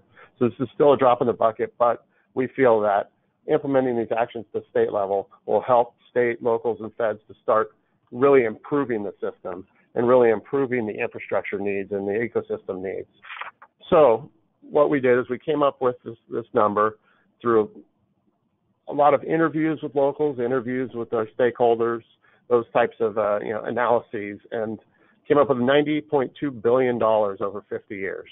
And as Camiar mentioned earlier, about more than 85% of that is intended to be put out as local assistance. And the thing I've highlighted here is you'll see approximately $2.7 billion, which is less than 3%, is going to go towards those systematic pieces that Paul talked about earlier. Your agency alignment, your empowering vulnerable communities, your regulatory permitting improvements. Those are the pieces that, if not implemented, your infrastructure investments, your ecosystem investments become a lot less effective. So to increase that effectiveness and improve the system, these smaller dollar amount items is equally important to get going and working on. And so that moves us into table 4.1, which highlights, it's a table that highlights the funds needed in a kind of very preliminary phasing of how these funds would be spent. A few things to notice. Goals 2 and 3 are very heavily, they got a heavy amount of funding in that infrastructure piece, the ecosystem function piece. Those are the items that take a lot of money to improve those systems. So we've put a lot of effort into there. Another piece you'll notice is that in each phase, each goal has funding associated with it. We understand that while goals 2 and 3 are uber important, we have to keep improving our infrastructure and keep improving our systems. To make those more effective, you need to be implementing at the same time the actions in goals 1, 4, 5, and 6. The last piece I'd like to talk about on this particular table is that we understand that you're not just going to be able to say, "Hey, legislature, we need $2 billion a year right now. Put in our budget proposals for it." We phase in the money. So later, when you get to 11 through 13, 31 through 50, you notice a larger chunk of money in there. We'll have, at that time, if we implement these right, we'll have set up the background, the enabling conditions, and then be ready to take those actions towards those outcomes. The next piece that we started talking about, we've got an idea of how much money we want to spend on these actions. Well, how are we going to fund these things? So currently, state water management from a state perspective is funded in general by 2 funds. The state general fund, 2 sources, and the general obligation bonds. So we thought we have a little discussion about them. One of the benefits of the state general fund is it can be used for all types of actions: capital, operation and maintenance, and ongoing. Some of the challenges you have with that is it competes with the many priorities that are trying to grab at that money. And it shifts greatly based on those societal priorities. Additionally, the piece that's doled out to the water management community is typically not large enough to fund a lot of major capital programs. It's being tapped on to fund the administration pieces and all those sort of, some O&M pieces sometimes, but it's not going to, it can handle some capital, but not a lot of capital. So that becomes a challenge for that funding source. And then the second funding source that we deal with on a regular basis is the general obligation bonds. And general obligation bonds are generally used to fund capital actions. The challenges with that, of course, are the debt you incur by taking the loans out to fund these bonds, the fact that it requires a statewide vote to enact these bonds, which prevents it from being a consistent source of funding. And that consistent source of funding is really what you need to be able to fund your ongoing and your O&M in a meaningful manner, because you need that year in and year out consistent source to be able to rely on to move those pieces forward. And the other three that we talk about in this section are more kind of emerging and lesser used sources from a statewide perspective.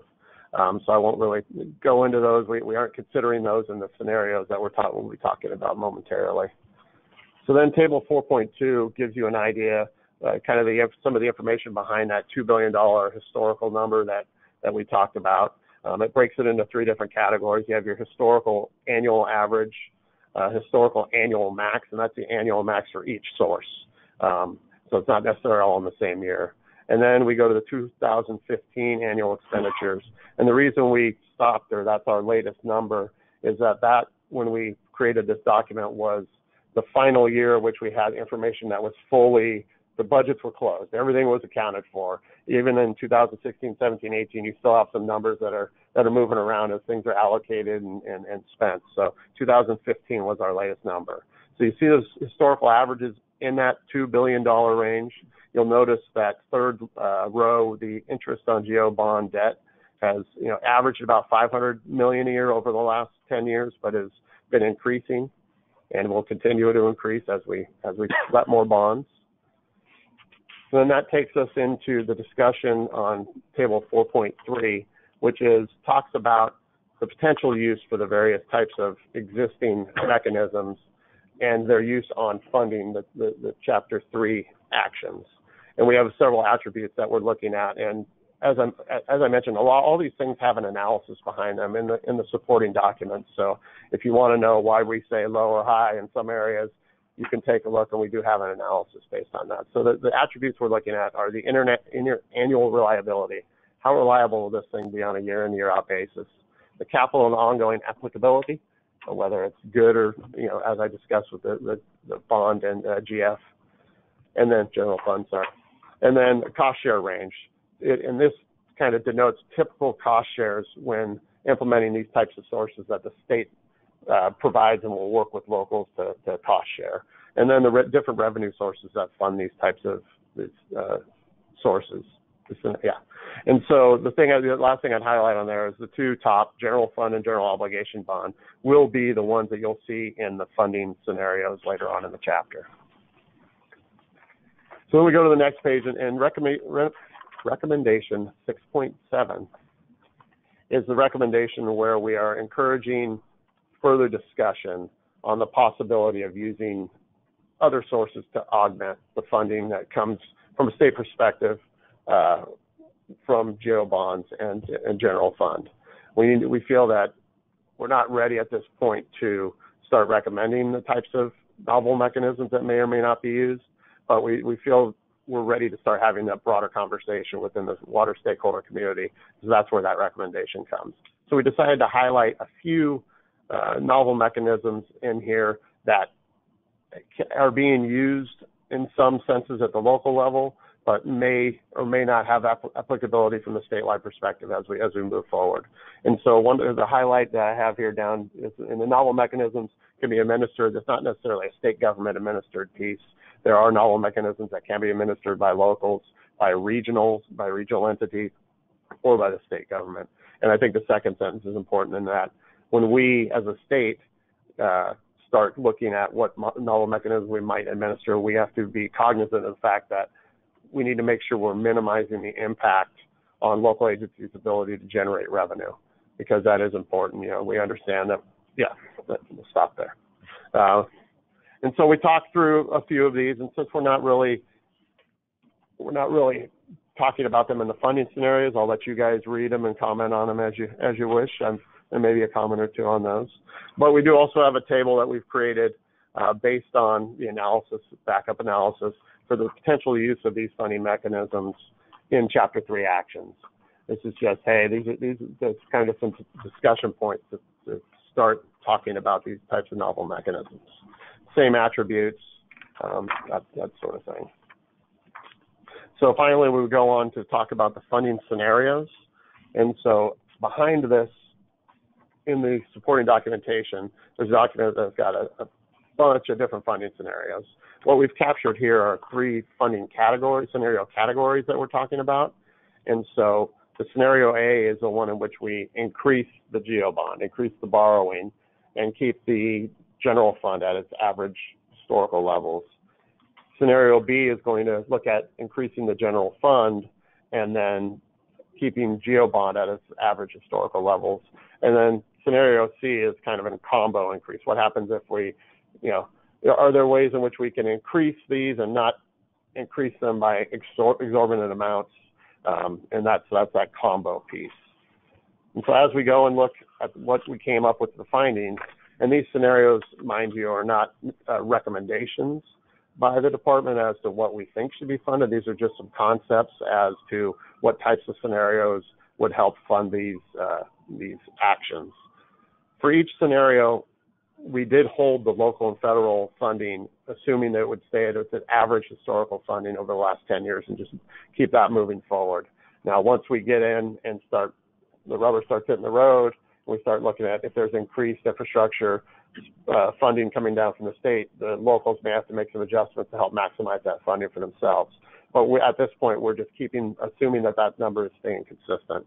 And so with scenario A, we had our state GEO bonds to implement all of the recommendations from Chapter 3, where we did not increase general fund, but increase GEO bonds. We're talking about a doubling of the current existing GEO bond level over the next 50 years.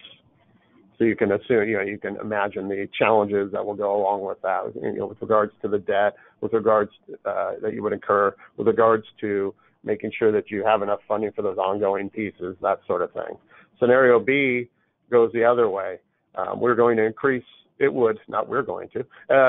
scenario would increase the general fund allocation to water management by 8 times its historical average. I do want to emphasize we're not saying that general fund needs to move by 8 times, but the amount that would be allocated to water management would be mostly increased by 8 times, and then keep that GEO bond level at the current average. Obviously, you're still at the whim, even with increasing this general fund, you're at the whim of the changing priorities and those sort of things, where even if you start getting that increase, other people may start, hey, that's a nice increase, we'll take some of that, and you may not get as much benefit as you think out of that. And so then scenario C, it's a combo deal. It basically moves the GEO bond number up to the historical maximum and keeps it at that level. So it is increased from the average, and your general fund allocation would be about 5 times the historical average. And so that's essentially what this chapter says. I did highlight this shared vision, which we've all talked about.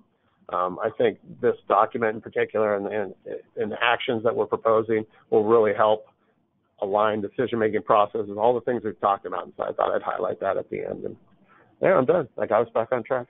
What we did, someone was wondering, there is the American Society of Civil Engineers. They put out an infrastructure report every year, and usually that's the headline grabbing kind of a document. To what extent did you look at those types of documents in coming up with some of the content? Well, the California information that is included in there, especially for the flood piece, I know because I work on that, comes a lot of it from us, and then also from PPIC information. So that, what is that? The Public Policy Institute of California, which puts out a lot of information. It's kind of an academic group that puts out a lot of information shares information with state and other folks to be able to put out good information on water, the state, amongst other things, the state of water management in California. So I guess the answer to that is, while we didn't directly use the ASCE, the information that was used helps populate that report. So I think there is some correlation there. Iterative. Yes. Jointly informing process. Yes. Yes. Very good. Thank you. All right. Any other questions for Jason? Go ahead, Mike, or I'm sorry, Dave. I'll ask questions on this. Yeah. Hi, this is Dave Bolin with the Association of California Water Agencies, and I have a number of questions, but just in general on the methodology. My understanding of the way that the numbers were compiled was that the consultant did some work with existing regional water management plans and other kinds of capital improvement planning processes that are already in place to kind of get a sense of scale of spending over this 50-year period and kind of project that, I guess. And those include projects, many of which are local water agency projects through either integrated water management or the kind of regional planning processes that water agencies are part of. So if that was sort of the input, then on the funding side, it sounds like you tried to hold, you assumed the existing level of local and federal funding would be held steady, and yet you assumed this significant increase in state spending, which would then trickle down to these local agencies to presumably be used for those projects. And I guess my concern is that many of those projects that you use to create the need, I guess, do already have, as part of their as part of the kind of planning process that scopes the projects, they do have an assumed funding level that's based in many ways on existing capabilities that local governments have, and private bond markets and other sources of funding that are assumed going forward. So I'm a little concerned that we've overestimated the amount of state funding. And then, I've consistently tried to point out the fact that water agencies believe the most efficient way of doing local projects often is to fund them locally and not necessarily to send the money to Sacramento and then get 75% of it back. And so that premise that this enormous amount of additional capital improvement and of course ongoing O&M is needed in addition to existing funding, I guess I would question that premise based on your methodology of using local sources to build your need side. And I guess I would be interested in hearing where my thinking is off, but I'm a little concerned that it's just a really big numbers that aren't necessarily well supported, or some of the assumptions aren't real clear. So that's kind of a rambling question / comment, and it may not be something you can even respond to right now. I think Paul's ready to jump in a little bit about that. So go ahead, Paul. Yeah. And this is Paul Macera. Yes, thank you. First of all, there is a lot of information in the supporting document that would help inform this discussion, because I appreciate that the answers to your questions aren't contained in this brief document, but a lot of what you are seeking is in the supporting document. But more specifically to your point, a couple things. Can you pull up table 4-1, please? So one of the points is, the 90 billion is a big number. It's looking out 50 years. What we're not suggesting is that we can hang our hat right now on that 90 billion, and that's not going to change. And what we're saying is, if you look at the increments of investment, with each of those time frames, we'll have another water plan to reevaluate and improve our ability to estimate future funding needs. Because you're right, it is challenging, and that gets back to the water atlas that I talked about. If we can actually have a tool that better informs the water plan on what the regional activities are, we can have a better estimate and what the appropriate portion of state funding would be. The Atlas as a tool will help us to improve in that second column, 6 to 10 years. We'll know better what we think the state cost share could be. We could be more specific. This isn't the catch-all end-all. Rather, it's our first and best attempt at with what we have right now, going out 50 years. And every increment it'll be improved and sharpened in partnership with our advisory committees and our regional groups that we will be engaging. So I hope that kind of provides a little perspective. Go ahead, Tim. Yeah, I just wanted to add to your comment, Dave, about the state collecting funds and giving 75% back. Actually, the way the funding scenarios are done using only general fund and GO bonds, all of the funding is public funding. And of that, all of the public funding, 3/4 or 85% is envisioned to go help cost share locally implemented projects. And so it's not a matter of collecting from ratepayers and then giving some of it back. It's actually getting the state, the public, to accept investing in local projects. In fact, it's taxpayers as opposed to ratepayers out of the general fund. And this is a theme, that we've talked about. And frankly, I'll just say we appreciate the fact that that was a point we were trying to make, is that GO bonds aren't necessarily ephemeral. That, we've done business like this for years. Prop 3, admittedly, didn't go through for whatever reason. There are a lot of propositions behind us and in front of us that continue to be useful tools. And then, of course, the general fund is a useful tool as well. But more to the point, though, of there's a certain capacity, I guess, in terms of spending, and then it's either ratepayer or taxpayer, which are the same folks, and it's out of one pocket or another. And the idea, though, is that the amount of money that's needed, some of it has already been pre-assumed through the planning processes, and that local governments think they've got it. And yet your assumption was they weren't going to spend any more than they had been spending, and that the state needs to spend more. When in fact, I think a more realistic assumption might be that the local governments in total will continue to keep spending at a higher rate, maybe a historical rate, but they'll keep doing what they have to do their local projects. And that really what we're looking for is a smaller increment of state investment needed, unless I'm wrong about what you're assuming. Well, and then the other number to back into is the $350 billion over 50 years. Yeah. $90 billion doesn't do that. No. But the assumption is that if we got a 3 or 4 to 1 local cost share to the $90 billion, we would approach the $350 billion. So in fact, it isn't holding local spending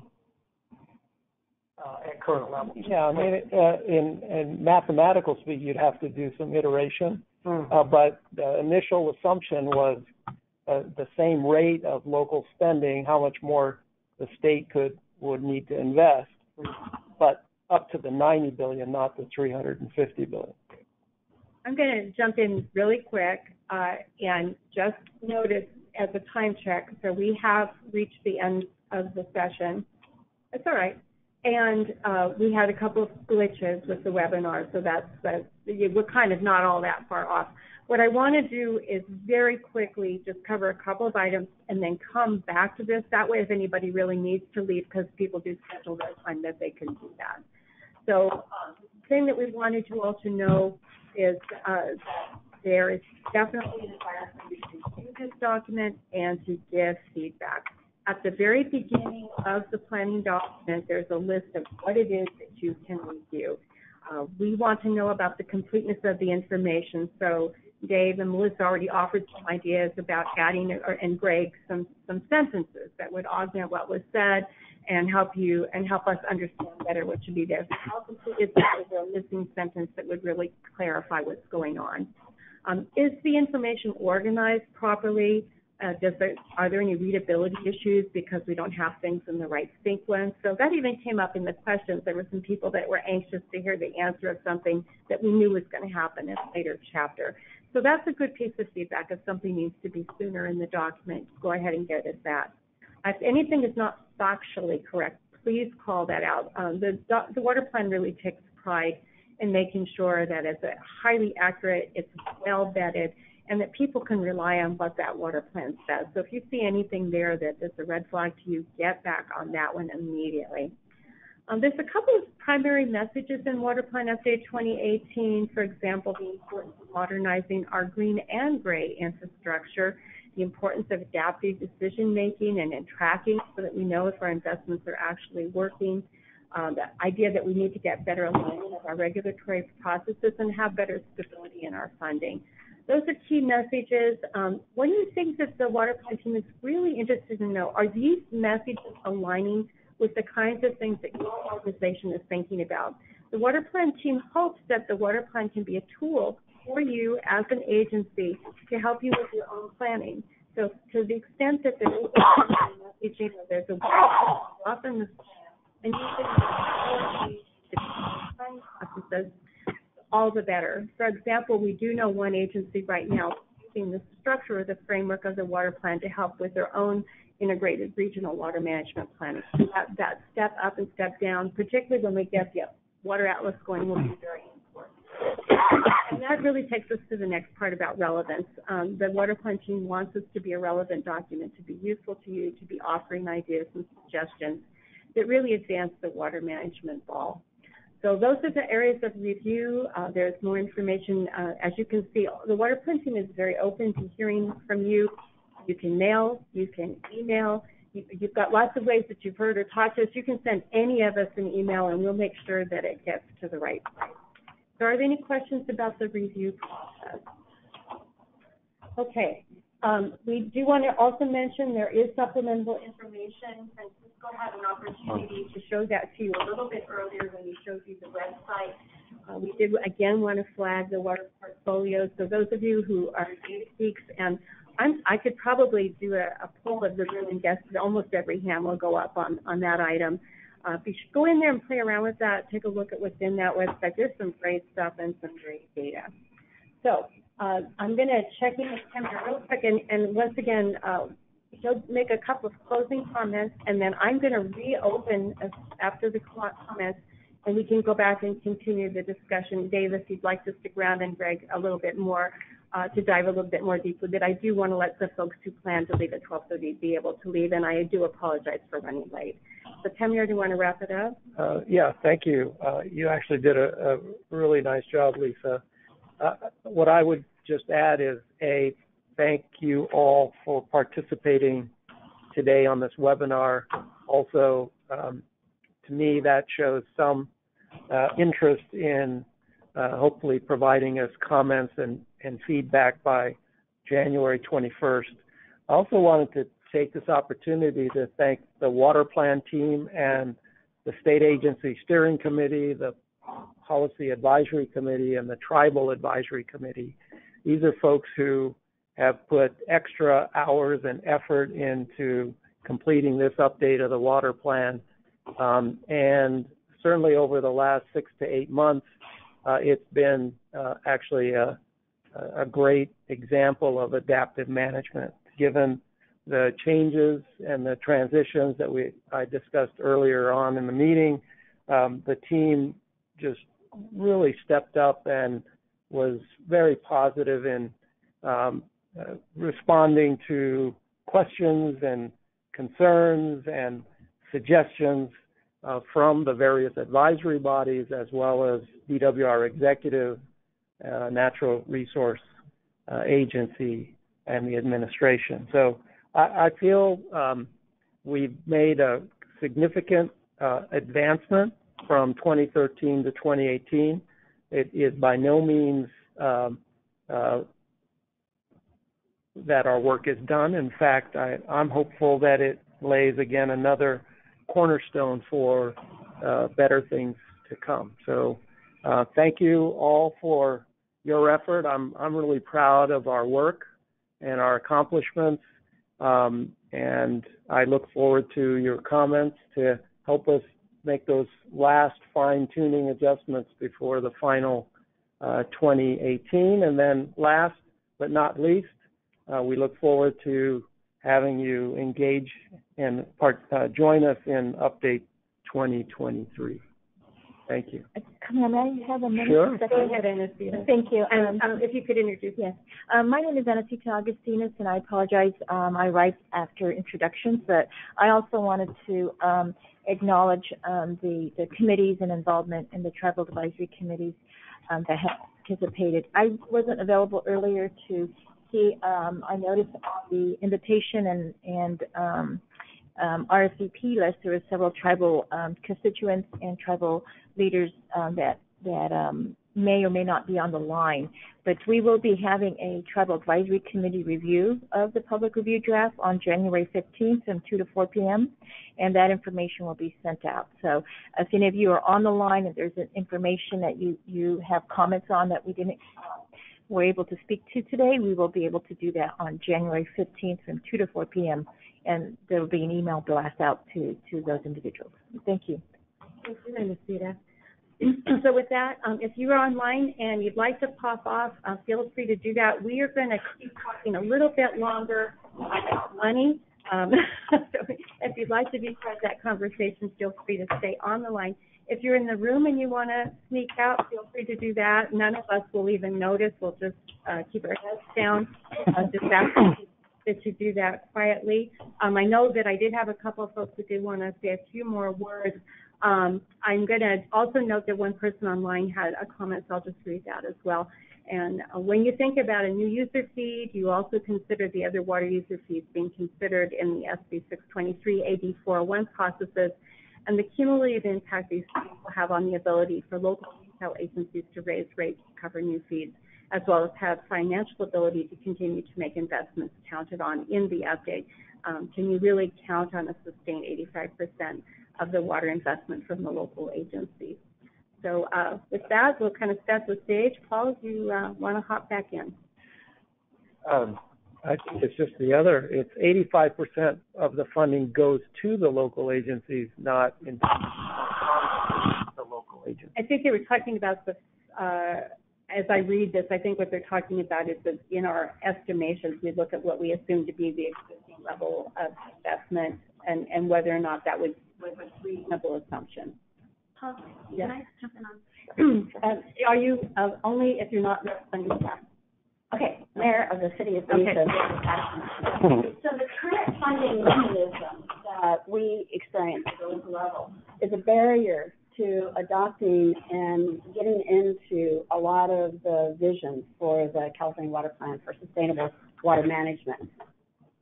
For instance, we have very high sewer rates in Benicia. My public lets me know that on a fairly regular basis on social media. Part of the reason is that we have an old system, we're a small community, and we can't operate with other wastewater just because we're on the coast and we're not connected to other areas.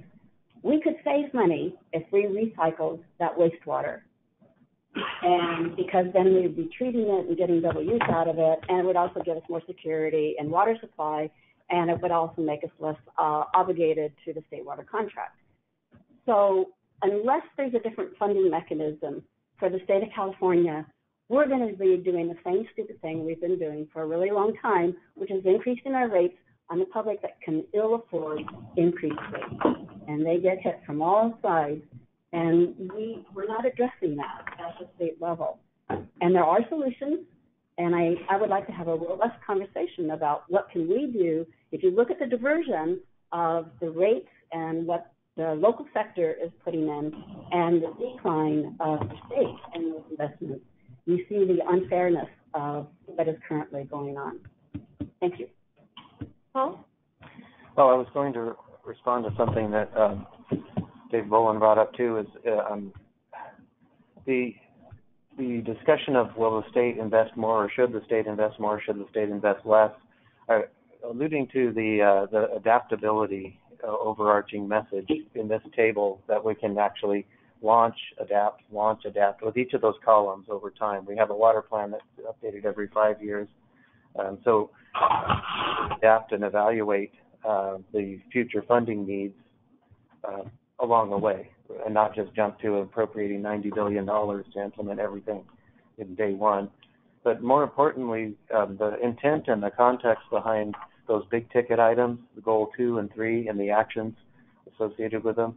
The intent is that there would be voluntary participation. So if a local or regional entity wanted to partner with the state in accomplishing mutually beneficial outcomes, they could. And so to some extent, it's unknowable to what extent the voluntary participation would end up looking like. There's not a huge definitiveness in the numbers in that we would need to know what the actual funding need is. The only way we would know that is by having the funding available and offering it up as a cost share to help accomplish the goals in the water plan and the state goals that are also described in the water plan. So there's that adaptability that I'm hoping will provide some assurance to some of your concerns about should or should not the state invest more in the future. So, I just wanted to add a little bit to that. In creating this need, obviously, it's a little bit of a challenge to create statewide need numbers. A lot of the need that you'll see in that $350 billion, for instance, like our statewide flood effort, the CEVFPP is 17 to 21. Central Valley Flood Protection Plan. Sorry, I'm used to that. Central Valley Flood Protection Plan lists out investment needs of 17 to 21 million over 30 years. When we went out and looked at and interviewed flood managers for the statewide flood management planning program effort, Flood Future effort, we found that about 50 and now to about 100 billion in need.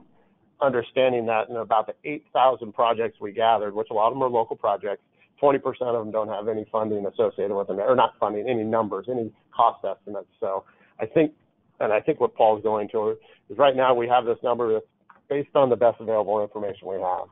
As we get better understandings of our systems by implementing some of these actions, we may find that, well, a lot of that need isn't necessarily high priority, or it's something that can be taken care of locally, and that need number can come down.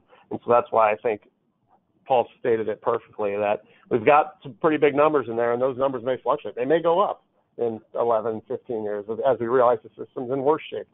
We get that F instead of a D from ASCE. And so that's, I think, the perspective we came from when we did this analysis, is that we're going to put the best number we can at this moment of time, and then understanding that the funding that we're talking about is looking at all facets of water management. And there are some pieces, flood, for instance, putting my flood hat on, where there's not as good a local funding sources out there based on, because of Proposition 218 and some of the other challenges that they have of not being, you don't turn your levee on and it works. It's, you turn your water on, you take a shower and it works. So that there's that importance level, and people see the prioritization of those funding sources. So, yeah, it's challenging. But I appreciate your comments and understand them for sure. That's great. I noticed that, Greg, you wanted to hop in. So just to frame the question, part of what we're looking at is there's a fundamental question is, what is the state's role in water management assessment? And the projection of this plan of the state's role, and this goes all the way back to the 05 plan, and we even have some 05 water plans speak. But even back to then, just the idea that there is a role for the state, particularly in managing things that cannot be managed at the local scale, as well as looking out for communities that are not able to provide for themselves. So there's that kind of foundational piece. There was another thing that comes up to what Jason was talking about, and this is, I think, in chapter 2 or 3, about the importance of looking at the way, if we want to really do good multi-benefit management, our current funding systems are not necessarily aligned to do that. There may be a need for the state to provide matching funds because the normal funding sources are really not formed for that, or can't be utilized because of their fund sources. So those are some of the ideas that are on the table, and part of the conversation here is how much, where does that money come from, is that really the state's role? Those are some big questions, and that's what really this water plan is trying to take on a little bit. I'll have Greg come up, I'll have Michael come up. Go ahead and grab a seat, Michael. Just a few comments. One is just, Paul, once again, your comment about the chart and being able to reassess and look all of that would be nice in the document, to explain and give people an idea of how you're thinking about it. Secondly, I'm going to channel somebody who is listening. In 2013, I believe there was a commitment to track recommendations from 2013. I don't recall seeing that, and whether or not either it's probably too late to do that, but maybe another commitment to try to track recommendations that are made in this water plan going forward. Related to that, potentially, is I was interested in the presentation Jason made when he got to the so-called novel funding mechanisms. First mention was, oh, we're not talking about those, and gone. And then you reiterated that the scenarios don't get into that. I will make a novel suggestion that perhaps you just pull those, put them into an appendix, and have a discussion in an appendix about the need to address the funding issue altogether, including the cross-resource areas, the AB 401 and affordability issues that were raised by the comment online, and sort of lay out that this is a big problem that's got to be addressed. And when you got the situation in the legislature last year and probably coming again this year, I would caution the water plan from sort of diving into that, just throwing it out there as, oh, this is easy, because that's how it comes across, because all those other issues are acknowledged. But if you put it into an appendix maybe and identify it as a real issue that is a limit on California really addressing these issues in an effective way, including, as Elizabeth mentioned, with the ratepayers, for all sorts of things, that might be a worthwhile recommendation to make through an appendix. Thank you. If I could add to that. You can, Anastasia, then I'll go to Edgar, and then I'll come over to Michael. Okay, Anastasia. Okay, thank you. This is Anastasia Augustinus, a Tribal Policy Advisor for DWR. Not to jump the gun on some of the tribal comments that I've been privy to, is under the novel mechanism. I think creating that space, as was recommended earlier, is a great idea, because I've heard from tribes that when we're talking about novel funding mechanisms, what's not listed here is leveraging with federal partners. And we're not doing enough of that in California. We're talking about alignment and the silo aspects of funding. And as you mentioned, Jason is relying on state obligation or general obligation bonds. We're not looking at that other avenue of federal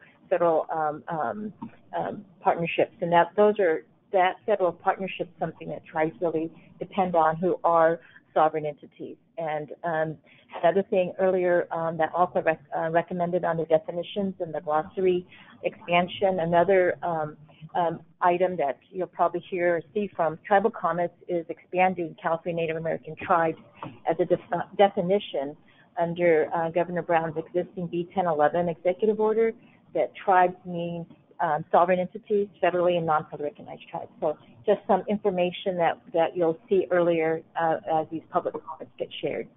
Thank you. I'm going to note that I'm going to only take just 2 more comments. So I'm going to go with Edgar, then we'll let Michael, you will be responsible for wrapping up. Okay? No pressure. No pressure. No, I'm giving you a warning, so you know. Okay. Go ahead, Edgar. Okay, so just building on what Greg had commented on earlier, could you introduce yourself? Oh, Edgar Sandiala, Metropolitan. So I'm looking at this funding scenarios that you have for this draft, and this is actually 3 of the 6 that was in the earlier draft. And I realized that the 3 of the funding scenarios that were taken out included the idea of a novel funding.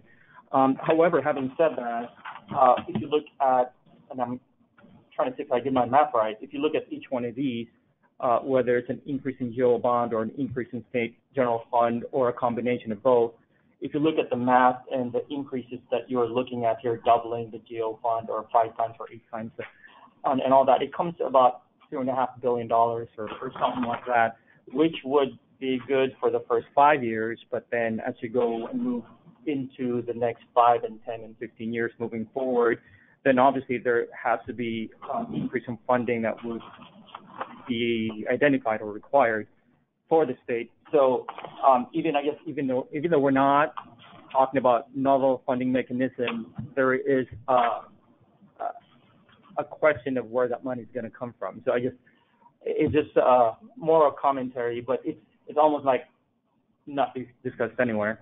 The other thing that I've noticed is that in the previous version that we had, there was an attempt to, and I'm not necessarily advocating this, I'm just noticing it, because we did have a little language here on the fiscal impacts on the funding mechanism, and these are two bullets on the impacts on the household and impact on cost per capita, but it was more like a definition without really a sense of how that will happen. They're additive, because when you raise one thing or raise the other, then it would be an increase in household cost or an increase in cost per capita. But I don't know if that's captured anywhere, and I'm sure it will probably be in your supporting document, but I'm not seeing anything to say that, yeah, if we do increase the GO bond, even without the novel funding mechanism, that would still increase your household costs or your per capita costs. And those could be additive if both are implemented. And even with just the increase from average, those would be additive. The other thing that I'm not certain of from the reading here is that, the scenario where the GO bonds would be doubled, would that still be within the limits of debt service? And maybe it is. I just don't, just looking at reading through the text, it was speaking of a limit and it's speaking of doubling it. And so I'm trying to figure out if that's still within the threshold of what can be done. And so that would make a scenario realistic or not realistic, depending on where that limit is. That's all. Right, thank you. I will note that the staff was taking a lot of curiosity while you were talking. There's one other thing I want to note. When we started the meeting, Paul Macera had a tie on. The only person left in the room right now with a tie on is Dave Bolin. So, really, you wore him down. There's one guy, Jonathan, has a tie. I'll take it. You were behind. As soon as I walked out. Yeah.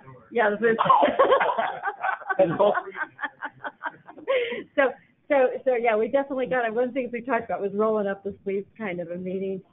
Michael, I was going to have you do the last comment. The other thing, just as an observation, the water plan team, we sat down, we thought, this document is so much shorter. We're just going to be able to whip that baby out in 2 hours. There shouldn't be any problem in getting this.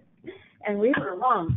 So I'm going to, Michael, wrap it up. Okay, I was just, Kamiar had said at one point, well, if you really want to fill this out, look at 2013 and see how that maps into this. But you had a change where Sigma was enacted in 2014. Mm-hmm.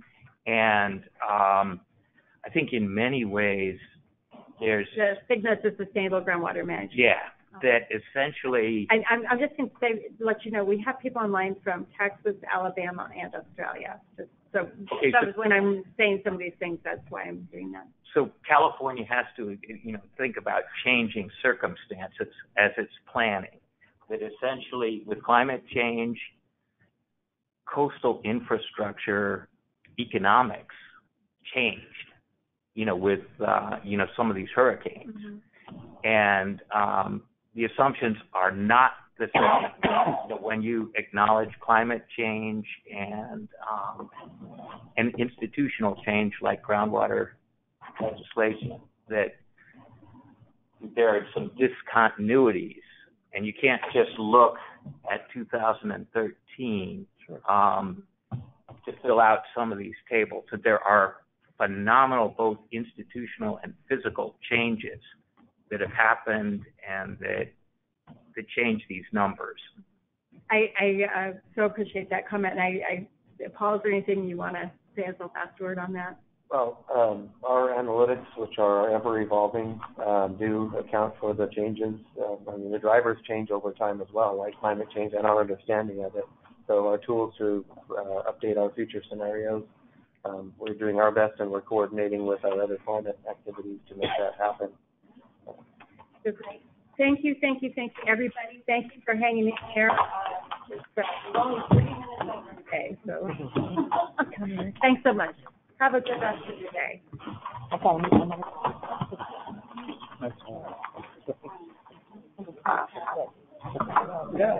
How many of these have you worked on?